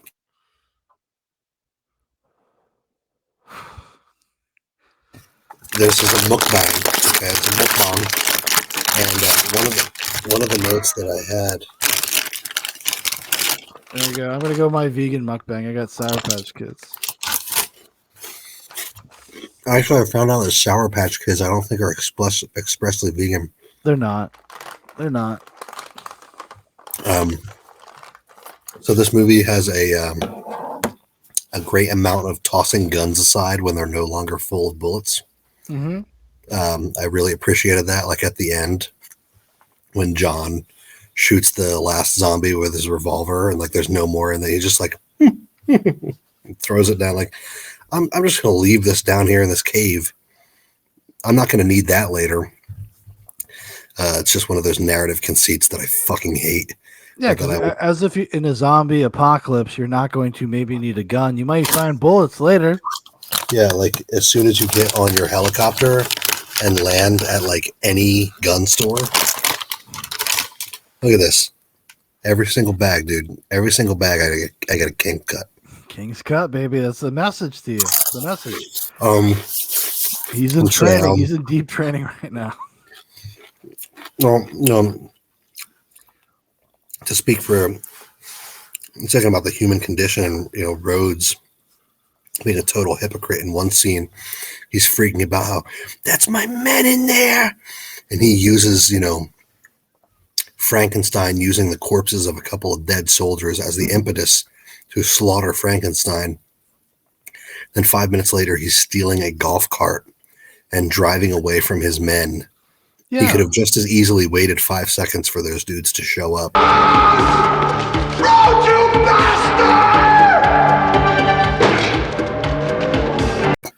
Yeah, because he's a coward. He's a coward. I mean, that's like, especially Rhodes specifically and especially if you like start thinking about what we were talking about earlier about him like killing Cooper and like having some sort of power hungry feelings. He's actually doesn't really give a shit about them at all. No. At all. It's just a smokescreen. It's a way for him to feel superior, to throw some moral abstraction at the people that he feels like he is angry at. And on a primitive level, I think that he realizes that he's completely out of control of the situation.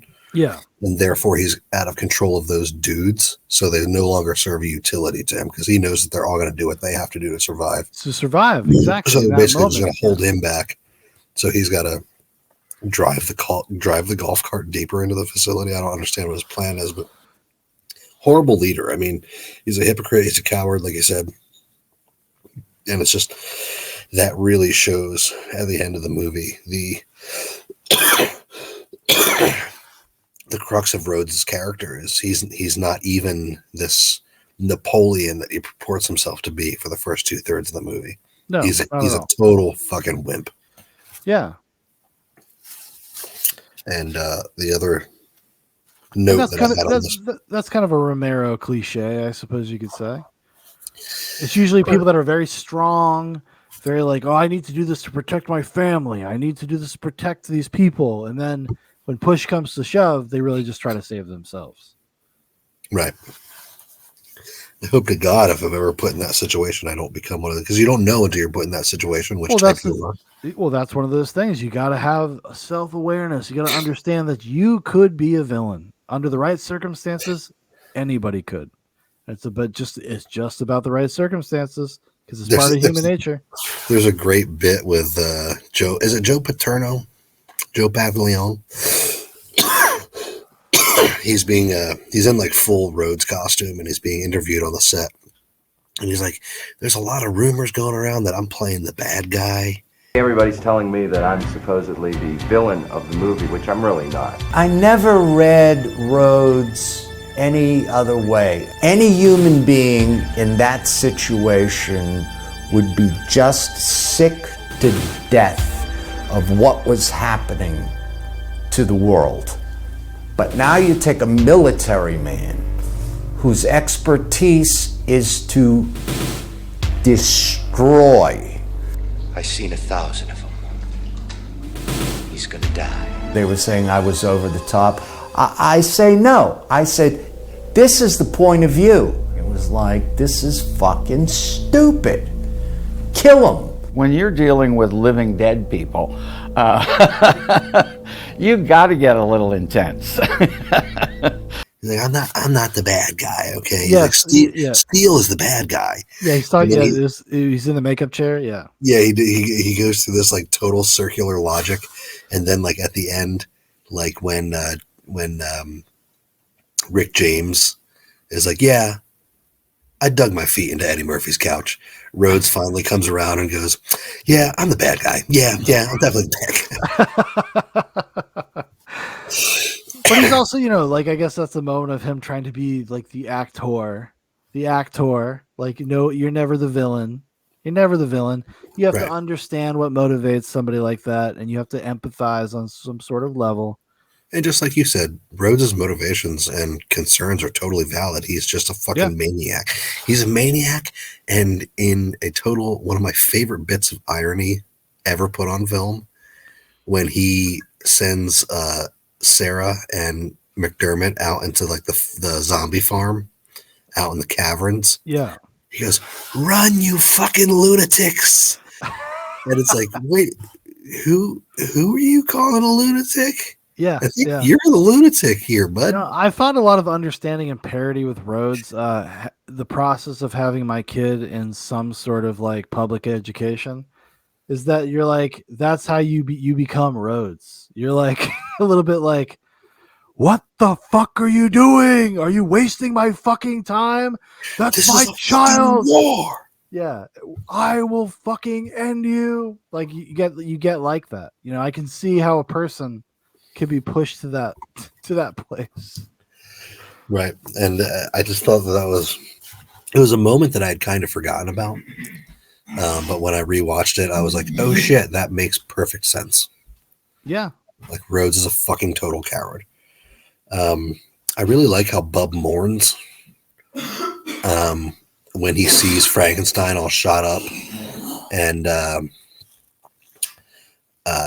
he starts whipping his chain around and and he mourns like the way a toddler would mourn. Mm-hmm. Like he doesn't even understand the loss that he just sustained. He just knows that it hurts him in the fifis.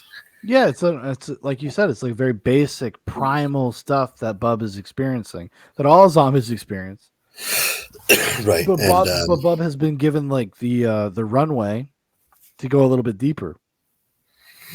It was just a moment that I had forgotten about that I thought was a good end cap, a good nightcap to the relationship between Frankenstein and Bub. Let's see, what else do we have on here on the super chats. Moose Clit / Dr. Tongue. We talked a little bit about Moose Clit, but Tom Savini would refer to the zombie at the beginning without the jaw as Dr. Tongue. Dr. Tongue, which is one of my favorite actually zombies in the movie. It's just such a beautiful, striking image, and the way the title card comes up it's great. And the sun behind them, and the subtle flare in the camera. I like that sort of unexpected portrayal of decomposition. Yeah. Like what happened to this particular zombie that left him in that state. Yeah. That's always one of the fun things about zombie prosthetics is that you can imagine the situation that left him that way. Exactly. It's never fun. Yeah, it's never good. And it's cool, like just from a like a practical effects level. Like this movie is full of hero zombies. That's what they call, like, if you're a featured zombie, like you're in the hero zombie makeup. This movie is full of that. There's actually not a ton of like background nebulous zombies. Like everybody's very distinct. Almost every zombie on screen is very distinct.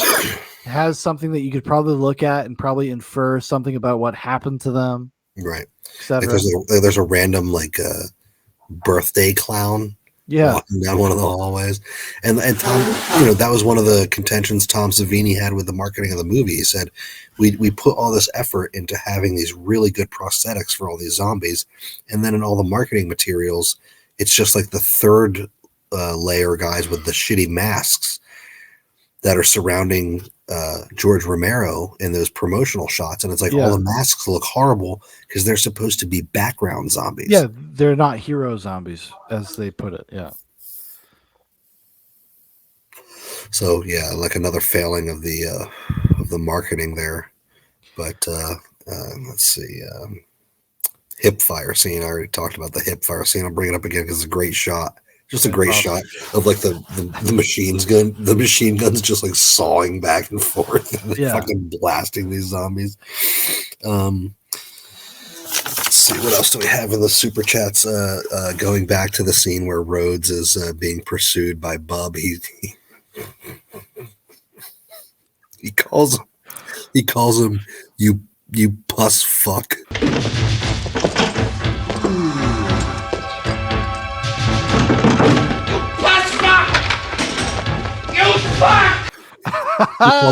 He calls him you puss fuck like 2 or 3 Oh my god. Yeah, I know. That's something you gotta like save to say to somebody someday.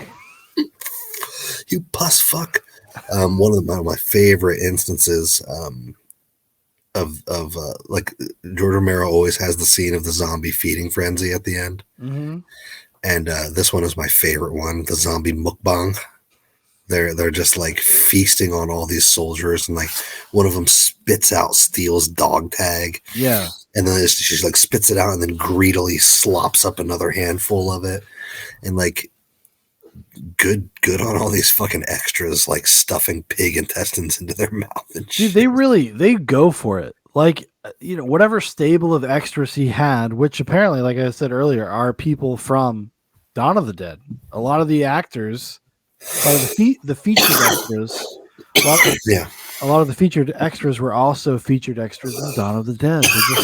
They just got that vibe. They just got it, and they went for it. It's another like really cool thing about just the concept of like these kind of like the Little Rascals were making a movie type vibe that these movies encapsulate. Just like people that were like, oh, dude, we get to be in a George Romero zombie movie, and just throwing caution everything to the wind. Because I feel like I would be like that if I got to be a featured extra in 1985 in a George Romero movie. I probably would have just went full tilt boogie with it as well. Like I just would have went for it. Right. And I think that's that's what sells the movie, is that everybody's going for it in their own way. And they all kind of know what movie they're in. Yeah. And that probably goes back to George giving them very specific instructions. Like he said to the guy who played Rose, Joe Paterno or Joe Pantaleone. God damn it. I wish I could respect him enough to remember his name. Joe Pilato. He told them to sell it in a certain direction, and that didn't pan out well for that actor's career. No, it did not. But it's one of the ingredients in this crock pot that makes this fucking movie so perfect. I totally agree. Yeah, like you can't separate out that performance from this movie. Like it's actually one of the best. It's the highlights. One of the highlights of the movie. It's like baking. It's like being a baker. Like it's a a necessary ingredient. If you were to take that out, your cake would taste like shit. Yeah, like if you've ever seen that photo of like the 12 different chocolate chip cookies and each one has something slightly wrong with it. Mm-hmm. And then at the end, you have your perfect chocolate chip cookie, which is a subjective thing, by the way. Yes. But it's like, yeah, the version of Day of the Dead that has less cheese on the Captain Rhodes character does not play as hard and fast as this one does. Yeah. It's part of the tapestry. It's just part of the painting. It's just part of the deal. And it's what makes the movie in hindsight work. Because, like we said earlier, like it's so much about like why this movie got torn apart was because of expectation about what people thought it should be. Right. Maybe they hadn't seen Dawn of the Dead in 10 years. And it was like sense memory of how that movie made them feel. Right, exactly. And this movie makes you feel completely different, much less optimistic way. Yeah, no, it's I would say it's the darkest of the movies, for sure. Even though it has the happiest, I mean, it has the most definitive happy ending out of all the, and again, I mean, this is actually one of the criticisms I can level against the movie, and it happens to be in my notes right here. The sort of cop-out dream sequence ending. They didn't have to have the hands, the jump scare with the hands. Yeah. That ruins I don't want to say it ruins the end of the movie, but it throws off the end of the movie. They didn't have to have anything happen. They could have had Sarah open up the door of the helicopter, see a zombie in there, and then, finally claim her own hero role. Sure. Lift up her gun, shoot that zombie in the head, pull it out of the helicopter, hop in, close the door. I mean, what would it cost? $10,000 extra bucks to film that? But I think the point of it is like there is a sense of, because this is one of the only of the Romero movies where it engages in internal psychology, and that's because and we have a few moments of Sarah having nightmares, only to wake up actually in her nightmare. So she's, the movie starts with a very like striking sequence with her in a sterile white room with the white brick room and the hands coming forward and grabbing her and stuff like that. And then there's another nightmare sequence where Miguel, his guts are falling out of his body, and then she wakes up and then she has a confrontation with Miguel. It's all about like kind of a waking nightmare motif that's going on in the movie. And I think that's just kind of part of what they were building towards, is that like you can't wake up from this. Like you can't. Right. You're going to dream about it, and then you wake up and you're still there, and there's nothing you can do about it. It's very nihilistic. But my criticism specifically, I think, stems from like they shot the ending sequence in that way because they didn't have the money to do anything else, or supposedly that's kind of what they said. And I think that you could have filmed the same exact sequence without having that jump scare. That jump scare takes you in a different direction for a half a second, and then you blink immediately to the happy ending. Well, I think that's what ruins it. Is if it ends on that jump scare, then it's fine. It's because something comes after it. Right. So it's either got to end on the jump scare, or Sarah's got to claim her role as the hero. Yes. And take that shot that she hasn't really taken. Well, I guess she kind of, in the machine gun close-up scene, she definitely lays down the wall. But in that moment, she would take individualistic power. Take the individualistic power and become the hero of the movie. Stand up to that jump scare and earn that island that she ends up on. Well, because that could have been an interesting juxtaposition about like her nightmares that she's been having throughout the movie, and you have like this moment where you think it's a nightmare, but it's not. It's actually her just dealing with the fact of her reality. Right, and then you cut to the scene where she's on the island, actively volunteering her precious paper and time to a new calendar. Yeah, that is going to, Sarah is choosing to become the arbiter of time. She's choosing to be the last human that keeps track of what day we're on. Yes, and you'll notice that on her calendar there are no numbers. It's just, it's the numbers up to the day that they're on. Mm-hmm. And I think the insinuation there is sort of that none of those days after the day that she's on are guaranteed. but she's going to continue to keep track as long as she's alive. Yeah, because that's like her human impulse. Her role as one of the remaining survivors is like the idea that we keep time and we understand where we are in place and time is actually a very human concept. And Yeah. if we lose that, if we were to lose that, we are what's the difference between us and the dead? Right, and that's actually one of the plot points on the IZA album. My note is Calendar Woman / Dead World, and the song title is Calendar Man / Dead World. It's like a 2-part song, and the concept is that like he's like running out of calendar, and as he runs out of calendar, he runs up against the idea that like there's nobody to make a new calendar anymore. Yeah, like exactly. he's just living on borrowed time, and the character in our rock opera fades into sepsis and eating disgusting rats and dying of starvation. Yeah, he doesn't And rise to Sarah, the occasion like Sarah of keeping right, time and making a new calendar. how easy would it have been? And I know it was a hectic schedule, low budget. How easy would it have been to film a sequence where Sarah actually takes the reins of the situation rather than like there's just some random jump scare and then you end on the happy end? It's just the last look. I wouldn't say the movie loses it in the last 15 seconds, but it's one of the things that originally when I was younger, I was kind of like, yeah, it's just not as good. Yeah, no, it does feel like a little incongruent with what you're watching before, but not just what you're watching before, but like the other Romero movies. I do think either like if you're gonna, it's so weird that it ends on like a more hopeful note. It's almost weird that it does that. I think I would have, like if they're going to do it, I would have preferred the way that you're kind of positing it, like to do it that way. Right. Because I think the intention is that like, well, there are no heroes. Like, nobody's really a hero. Nobody's really like the better, which is, I don't know, you could say it's kind of bullshit in some respect. That's just Romero's perspective on things. Like there are really no heroes. Everybody's just trying to survive, and people of different types of character will survive in different ways. Is it only a matter of time before they all turn on each other? That's not something that's actually, they don't tip their hat to that, which maybe they should have, I suppose, if they were going to end it the way that they did. Tip their hat to be like, well, it's only a matter of time before you become Rhodes. Like, how long can you last before you become paranoid, before you lose yourself? Right.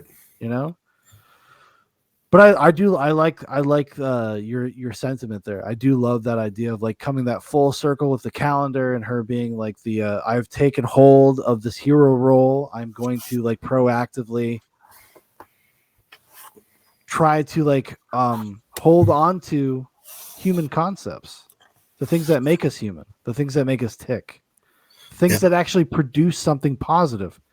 Like, so much about productivity, about doing something, circles around the concept of time and days and how long it takes to do something and how many days it takes to do something. There's a lot there. There's a lot there for sure.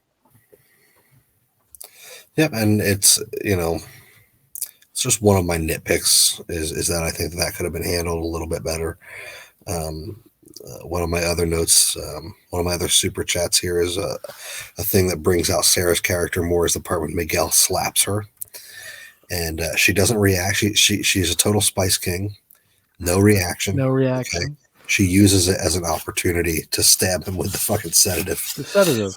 And also one of my favorite line readings in the movie is when he's like, and this is something that you've probably uttered in an argument with your wife before, when he's like, "You're so full of shit, Sarah." and then he pulls out the, "Why don't you take a sedative, Sarah, and get some rest?" Like, it's just such a fucking good burn, dude. It's so I good. know. I know. Well, what I like about that moment though, like even for her character, is that she is fully aware of what's going on.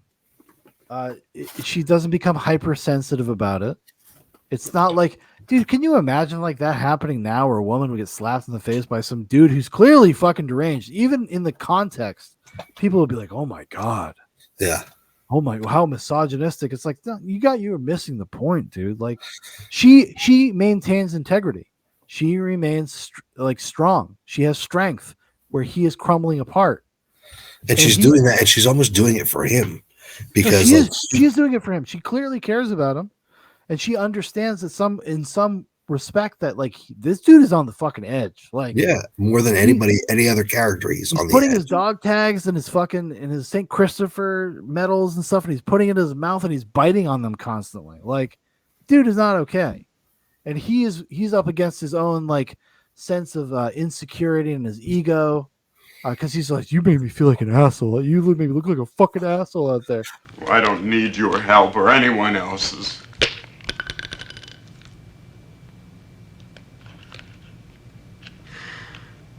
You made me look like an asshole out there.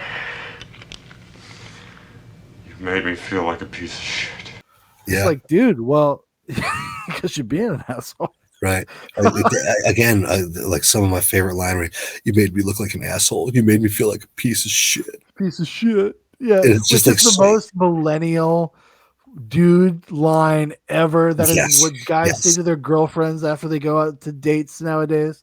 Yeah. And you know, the actor was commenting in the interviews about how like it was a weird shoot for him because he had to constantly be emotionally on edge on screen. Yeah, they shot out of order too. They shot it out of order. So he was like, how fucked up am I on this day in particular? Like, how unhinged have I become? But I think that scene is a little unsung when he slaps her and she like uses it as an opportunity. And all of the acting from the character who played Miguel is very underrated. I agree. Really I knocks agree. it out. And it's another example of that great like subtle storytelling. Especially for Sarah's character, because it informs so much about where she's coming from and this kind of strength that she has when she's going up against somebody like Rhodes. Right. Like she is not a wilting flower. She's there for business. She's there to try to achieve something for the benefit of the human race. Like she's not just there to fucking survive. And that is an example of that. Like she's not there to just be a woman. She as the bard said, she has unsexed herself in that moment where she's no longer a woman anymore to herself. And she's a scientist and she is trying to achieve something that maybe nobody else can do. Right. Yeah, she's a great character. And I think that when you're dealing, like when I watched this as a teenager, like I didn't get her. No, of course you wouldn't. How the fuck did you get most of this? Like you don't have, no pun intended, you don't have enough road behind you. You just don't. Mm-hmm. You don't understand what desperation feels like. And that is kind of the key specifically to this movie, because so much of it is a character piece. So much of it is not zombie action. Like it's just not. And you have to understand what it feels like to be scared and desperate and lost and needing of something. Like you need to understand those human facets to really engage with these characters. You need to understand what it's like to be like a dude, like the helicopter pilot and the technician. You have to understand what it's like to be like a somebody that's trying to control something, somebody that's trying to create order, like Rhodes. Like he's trying to control something. He doesn't know what he needs to do, but he knows he needs to fucking rein it in. That's all he knows. Right. And he knows that maybe there's something out there. I don't have a plan, but like, might makes right. We've all been in those situations before. And also we've all been in situations where you think you know a little bit more than you do, like Dr. Frankenstein. Right. Yeah. And in Rhodes' situation, particularly that rule that Heinlein said about that violence is the supreme authority, like that can work out in a good way when you have a good leader, and that can work out in a real fucking bad way if you got a bad leader. But it goes back to that big for our britches speech, the thesis of the movie, that human beings have this tendency to get too big for our britches, to get high on ego, high on power, to not work with one another, to take this planet of nearly infinite resources and fucking just squander it. And just fuck it up. I know, isn't this The awful folly of man. We just cannot help ourselves, but just to fuck it up at every turn. Yes, to bring up the blue oyster cult again, history shows again and again how nature points out the folly of man. Godzilla.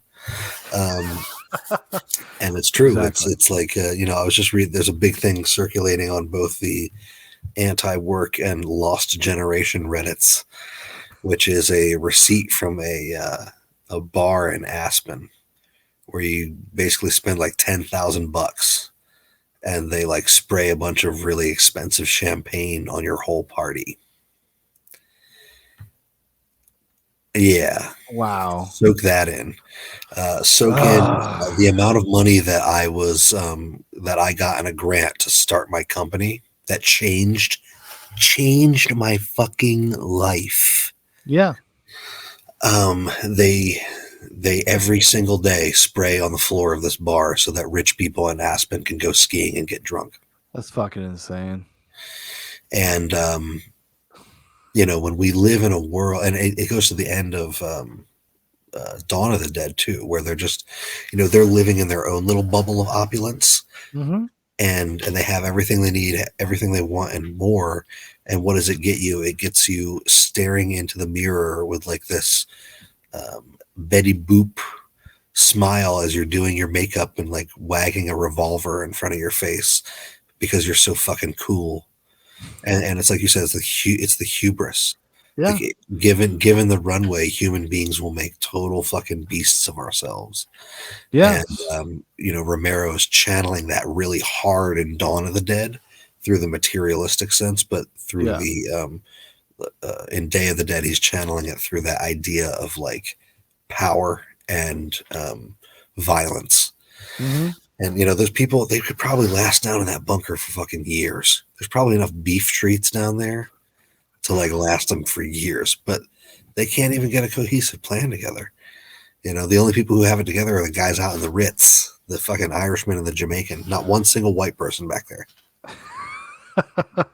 Well, that's true though. I mean, that is the self-imposed kind of I don't know what you would say. It's like is it class divides, I guess, that we're kind of experiencing in this movie, but also just like in real life. Just like that's the kind of the crux of so many of these things. Just like people, we all choose these things. We choose not to understand each other, like fucking full on. We just choose to.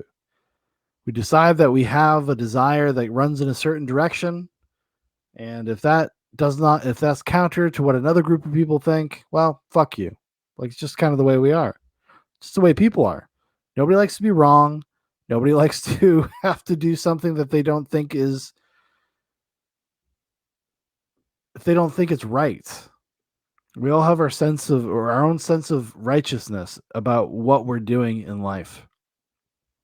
And it's like in Romero, I guess, would extrapolate that to an apocalyptic scenario where you're down in a bunker and you still can't do it. You still can't do it. You still are going to divide each other up into classes, into groups and tribes based on like these kind of ephemeral connections you have to each other. I'm a soldier. I'm a scientist. I'm a working class dude. And it doesn't matter. You're always going to revert back to that. And maybe that's the truth. I don't know. And it's a shame that they didn't have me, the chaotic good character down there. No, you would have been like Dave Foley and Brain Candy being like, fuck yeah, we did it, guys. And they'd be like, who the fuck is that? Just some guy. I'm just some guy. No, what I would have suggested is that when the soldiers are asleep at night, we pump some kind of toxic compound into their quarters. Okay. Kill them all silent. Don't even put up a fight. Kill them all silent. We don't need to prove anything to anybody. You'd be like Greimer Wormtongue. Exactly. We're not, because dude, I'm not going to fight these fucking military dudes. They're going to win. So we're going to kill them in their sleep. Okay. Yeah. If we do anything, we're going to save Rhodes for last. We're going to make an example. We're going to make sure all his men are dead, strip him naked. We're going to parade him through the cave. We're going to make sport of him. We're going to throw applesauce and beef treats at him. And then And if you say, really, "Run, you lunatic!" exactly, I was gonna say, if you really wanted to be sadistic, you could throw him out in the corral, Yeah. or you could just pop him in the head. But either way, these military dudes have to go. Well, with Listen. Rhodes, you have to send him to the corral. You have to. Yeah, that's the only narrative ending that makes sense for Rhodes. But I'm just being facetious now because I've run out of notes. But It also gives we're Rhodes a chance to come back though and get you, because your hubris as a person to be like, "Let's send him to the corral, boys." well, And that's why I then, wouldn't send them to the and corral. then, That's why I'd kill them all silently with a toxic compound in their rooms. They would never even know that it happened, and then we can just move forward with a logical sense of reason. We don't really need the military guys. They're just cannon fodder, and they're working against us, so they need to go. But this is what happens when you have Dan Profitt in a scenario. When you have chaotic good on your side, you can just kill people. my name's Dan Profitt. I'm from a mountain, and I say, kill them all. Yeah. But it's like it's like Rhodes points out. It's like these people are in the way. They're in the way. Like, yes, they are impeding everything, and they're going to get us killed. Well, the thing is, like, nobody is actually wrong. They're all in each other's way.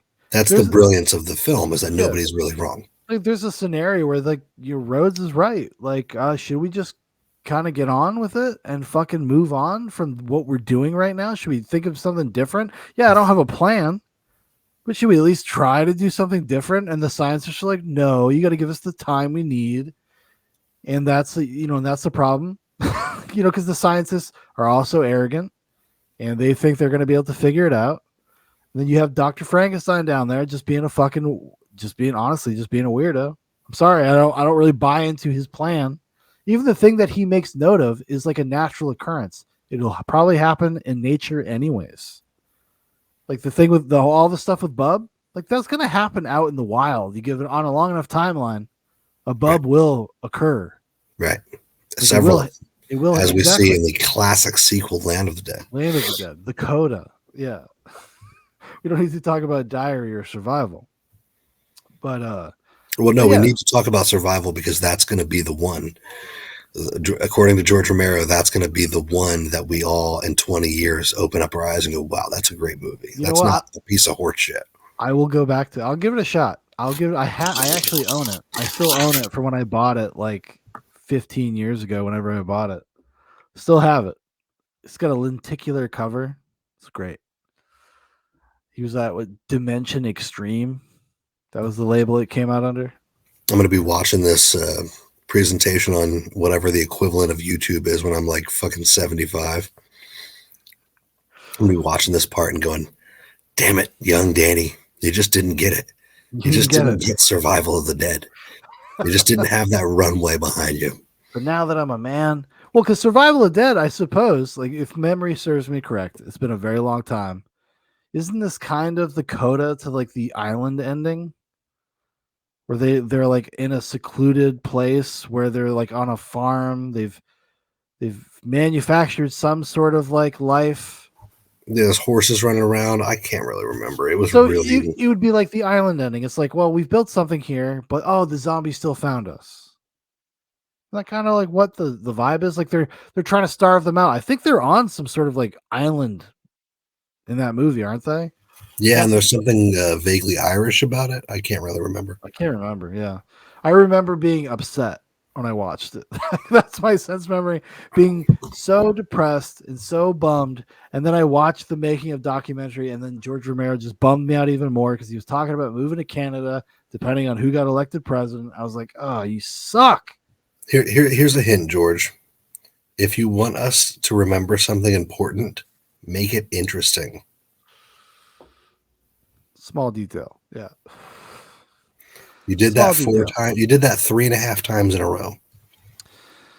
Well, he's got a great, like that run from Nights to, I haven't seen it in a long time. It was like in 2000, this movie called Bruiser. Like they're all pretty solid. They're all like okay movies. Like I don't think there's one that's like bad until we start getting into post Land of the Dead. He did he just went back to that well too many times. He had nothing left to say, really. and he was kind of just repeating himself at some point. Land of the Dead is forgivable. It's like, oh, it's like almost 20 years after the fact. You're coming back. You're doing a zombie movie. It's kind of like we said earlier. It kind of acts as a coda to Day of the Dead and his trilogy in general. But then like Diary of the Dead, Survival, like those are the last things he did. Were like those movies, and you're like, and they were almost clout chasing genre, like chasing the trends of the time. Like Diary of the Dead is a bad found footage movie. That like it's just not a good movie, and he was just trying to make a shitty found footage movie, and you're like, why? I remember walking out of it being like, okay, like that happened. Yeah, it's not memorable at all. I can't remember anything about it other than there was like annoying teenagers. You're muted. There was teenagers. There was a bus. There was a mansion. I was muted because I'm about to stuff my face with blue fire talkies. Well, no, there's a great. Actually, I'll say this about Diary of the Dead: the opening scene when there's like a military guy and his friend is turning and he's waiting for his friend to turn before he shoots him in the head because he won't kill like a person. He has to wait until it, like, ethically, he feels like he's got to wait till his friend turns to shoot him. And that's actually a really good moment. I remember watching it back. I lived in Anchorage, Alaska at the time. I was watching it on a little 10-inch TV, very excited to watch a new George Romero movie and being like, this might be cool. This might be good. Not so much. The rest of the movie happened. But you know what? Since we're kind of in that vein, I might go revisit them.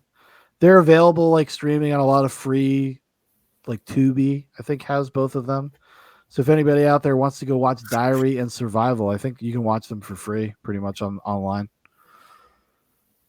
I might go revisit them. I might go give them a shot. Maybe I was wrong. Maybe I'll come back and be like, you know what? I was fucking wrong. They're okay. I mean, maybe I'll have the same like the way I felt about Day of the Dead when I was 19 and being like, it's fine, whatever. I remember Diary of the Dead being like, okay, that's okay.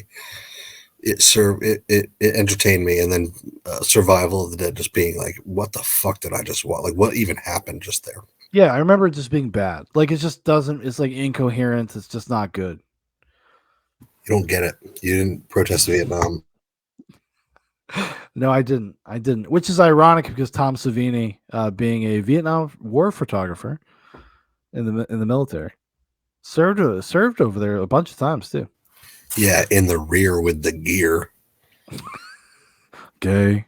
This guy got to enjoy all the hot action. Then he got to take pictures of it. Then he got to go back and make it fake. He got to have all that sweet poontang and Da Nang. And then he got to go back into the base and develop his fucking photography. And he sells his pictures of Time magazine, and then he's making movies. I mean, this guy is as queer as they come. I never made a movie. I just shot gooks. That's all Tom Savini's friends. Every vet that served overseas between 65 and 73. Just Pittsburgh guys being like, yeah, you hear Tom Savini? Yeah, he's making movies. I didn't know he was gay. You can't tell. You can't tell anymore, you know?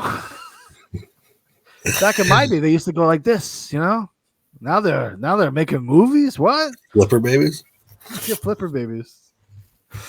Let me ask you something, I came to the end of those types. Yeah, little jazz hands, little Bob Fosse kind of shit. Yeah. But anyway, I'm at the end of my notes now. I've even exhausted my notes, and I think once we're like in territory of being like Tom Savini's gay because he made movies, we're probably at the end. Yeah, well, Tom Savini needs to go back on Letterman and redeem himself. But anyway, yeah, if you've made it this far, if you're at 3.5 hours in, or with the edits potentially at 4 hours in, who knows probably how long? 4.5 hours at this point. Yeah. Dawn of the Dead, I think, is my favorite movie. I think it blends all the different tones I like. It has all the different messages that I like, and it just works. If it doesn't work for you the first time that you watch it, put it in the crock pot. Go back to it a little bit. Think about some Caribbean. Think about some Afro-Caribbean island themes. Eat some jerk chicken.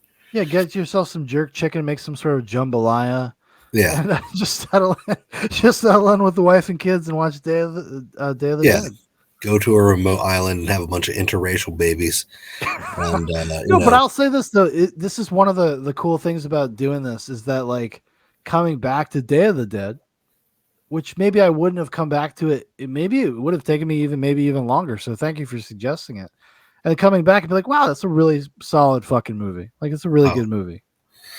Yeah. And I hope to now that I've actually laid out the blueprint of what I'm talking about here, I hope that you abandon your notions of this, the Thing or whatever, and get on board. Day of the Dead, greatest movie of all time. No, see, that's the thing is that I know that Day of the Dead isn't the greatest movie of all time, but it might just be my favorite movie. No, it's your favorite movie, and I feel the same way about The Thing. Like, is it going to be for everybody? It's the greatest movie ever made? Probably not, but it's my favorite movie. And I guarantee you, Dan, I know I've said it like probably on like 6 episodes. Like, Dan Profitt, like I'm saving it for you specifically. There is nobody else I'm going to talk about that movie with other than you. And I don't care, even if you hate it, we're talking about it. I know that I don't hate it because I used to watch it with my dad when I was a kid. It was just that I watched it with my dad when I was a little kid, and I didn't really watch it again after that. I cannot wait for you to give The Thing the Zoobox treatment because it is worthy of it, and it's worthy of like a 3.5 hour conversation. It's I'll tell you what, we're putting it on the list, and we'll do it before the end of the summer. Okay, I agree to that for sure. Next episode is going to be Zoobox Goes to the Internet MDE, but we'll get to The Thing. Yeah, we'll get to The Thing. We'll get to The Thing because that's. Oh, I'm so excited. I'm excited just to talk to you about it. Like I could go and do like one by myself and probably talk for 2 hours about The Thing, but I don't want to. Like I want Profitt's perspective. I need it. I need you to bask in it with me. Like I will, and it's so good. It's like one of those ones, just like Day of the Dead, where you just like talk about every individual facet and just be like, wow. And we're on a 4-hour episode. I took all my notes when I was like working. Like I've been like deep in work the last few days. If I had the time to sit down and take notes and watch the movie more than a few times, yes, this could have been a 2-parter episode because I would have talked about every detail of every scene because I just fucking love it. Exactly. And that was, even though this was kind of a, we both of us had to kind of like, fit this in and like kind of rush it a little bit. I think we gave it a pretty thorough drumming though, honestly. Oh yeah. And anything else that I would heap on top of it would just be fanning George Romero's balls and giving him praise, even more praise. But I think we hit all the notes, and I think we understand why I wanted to bring it up and talk about it, and why I think it's my favorite movie. Yeah, no, this has been a great conversation. I'm really, really thankful that you actually just brought it back into my life because it is one that I had not really considered in a long time. I just hadn't thought about it in a long, long time. Like I don't even remember what brought it up for me. We were doing the brain candy episode, and it's just like anything with these movies. Something triggered a thought in my mind about a line in the movie. Yeah. And then I just I Googled it, and oh shit, it's on YouTube. I'll watch it while I'm working because it's one of those things that every beat, every line, every bit of dialogue, so you can have it on in the background and enjoy it. Mm-hmm. And then I was like, it's one of those movies that once I watch it, I get the bug and I have to watch it like 3 or 4 times. Exactly. Yeah, I totally understand what you mean. And this is one of those times though, like, because this has happened at least 4 or 5 times. We're like, we got to do Terminator 2. We got to do Sling Blade because it becomes part of your diet in the immediate, but we can't find the time to do it. And then the moment kind of passes and it kind of fades a little bit. So I'm glad that we were able to like seize on this. Yeah. While it was like the fresh thing, we're like, yes, we're doing Day of the Dead. So that's awesome. But yeah, I would definitely suggest everybody go out and if you have not watched Day of the Dead in a long time, which I suspect there's probably a lot of people that actually haven't sat down and watched the movie. You could watch a 3.5 hour, 4 hour conversation about it. It's still not the experience of watching the movie. Go watch the movie. Go experience like the holistic cinematic experience of it, and I think you'll enjoy it. I think most people would. Turn it up in your sound system so you can hear those synthesizers really kick. Gotta kick those synths in, baby. Yeah. Oh yeah. Oh yeah. One of my, not my favorite score, but definitely one that's going to be staying with me for the next couple weeks for sure. Oh yeah, you'll be thinking of it every time you pour yourself a pina colada. You'll be thinking of it. Yeah. Come to the civilized world, Sarah. That's what I'll be thinking of. Yeah. Those dudes hanging out in front of their trailer with the fucking the umbrella and shit. Their fake beach. Yes. Dreaming of better days. Which the foreshadowing. I got you, Romero. I got you, buddy. The pink flamingos. Who was the guy who did John Waters? No, the guy who did I'm looking it up right now because I want to remember Don Featherstone, the guy who invented the pink flamingo. Oh, I didn't know that. Yeah. Yeah, there was one man who was responsible for like inventing the pink flamingo lawn ornament. His name was Don Featherstone. What a Chad. Yeah. His name is great too, Don Featherstone. Yes. Holy yes. shit. The perfect name for the guy that invented the lawn ornament pink flamingo. Yes. If you have pink flamingos, look underneath. And if it's an official one, if it's an officially licensed one, it will have Don Featherstone's signature like embossed in the bottom. I'm gonna go start checking my neighbors, and I'm gonna like this is bullshit, and just throw it. Bro, this is Chinese made fucking. This is not a Featherstone. This is a Featherstone. Oh, I'm sorry. Bro, sorry. You I have a Featherstone pink flamingo. I don't know what this garbage is. Exactly. Is this a giraffe? Down in those limestone caves, there's probably like 3 pallets that are just full of boxes of pink flamingos. Pink flamingos, yeah. 3 pallets worth. But anyway, if you've made it this far, thank you for listening in. And once again, thank you for having me on yet another episode of Zoobox Goes to the Movies. Hell yeah. Thank you for being with me, brother. And if you guys would like to know more about Zoobox, you want to keep up to date with everything, we got all sorts of crazy stuff. We got a TikTok now. We got a Reddit page. We're in real time. Big Paul's been burning the midnight oil, making other social media things that he sends me messages about updating myself. And I'm like, well, then why did you make them? But you can check out all that stuff. Also, if you have any suggestions, if you want to see Dan and myself talk about something, you want to see Big Paul talk about something, we have on our Facebook page, we have a new services section where you can go make official requests. So if you'd like to do that, I'm sure one of us will rise to the occasion and give you some deep, deep thoughts about whatever you'd like to hear about. But thank you so much for joining. Thank you for listening. Thank you for watching. And we'll see you guys next time on Zoobox Goes to the Movies. Good night.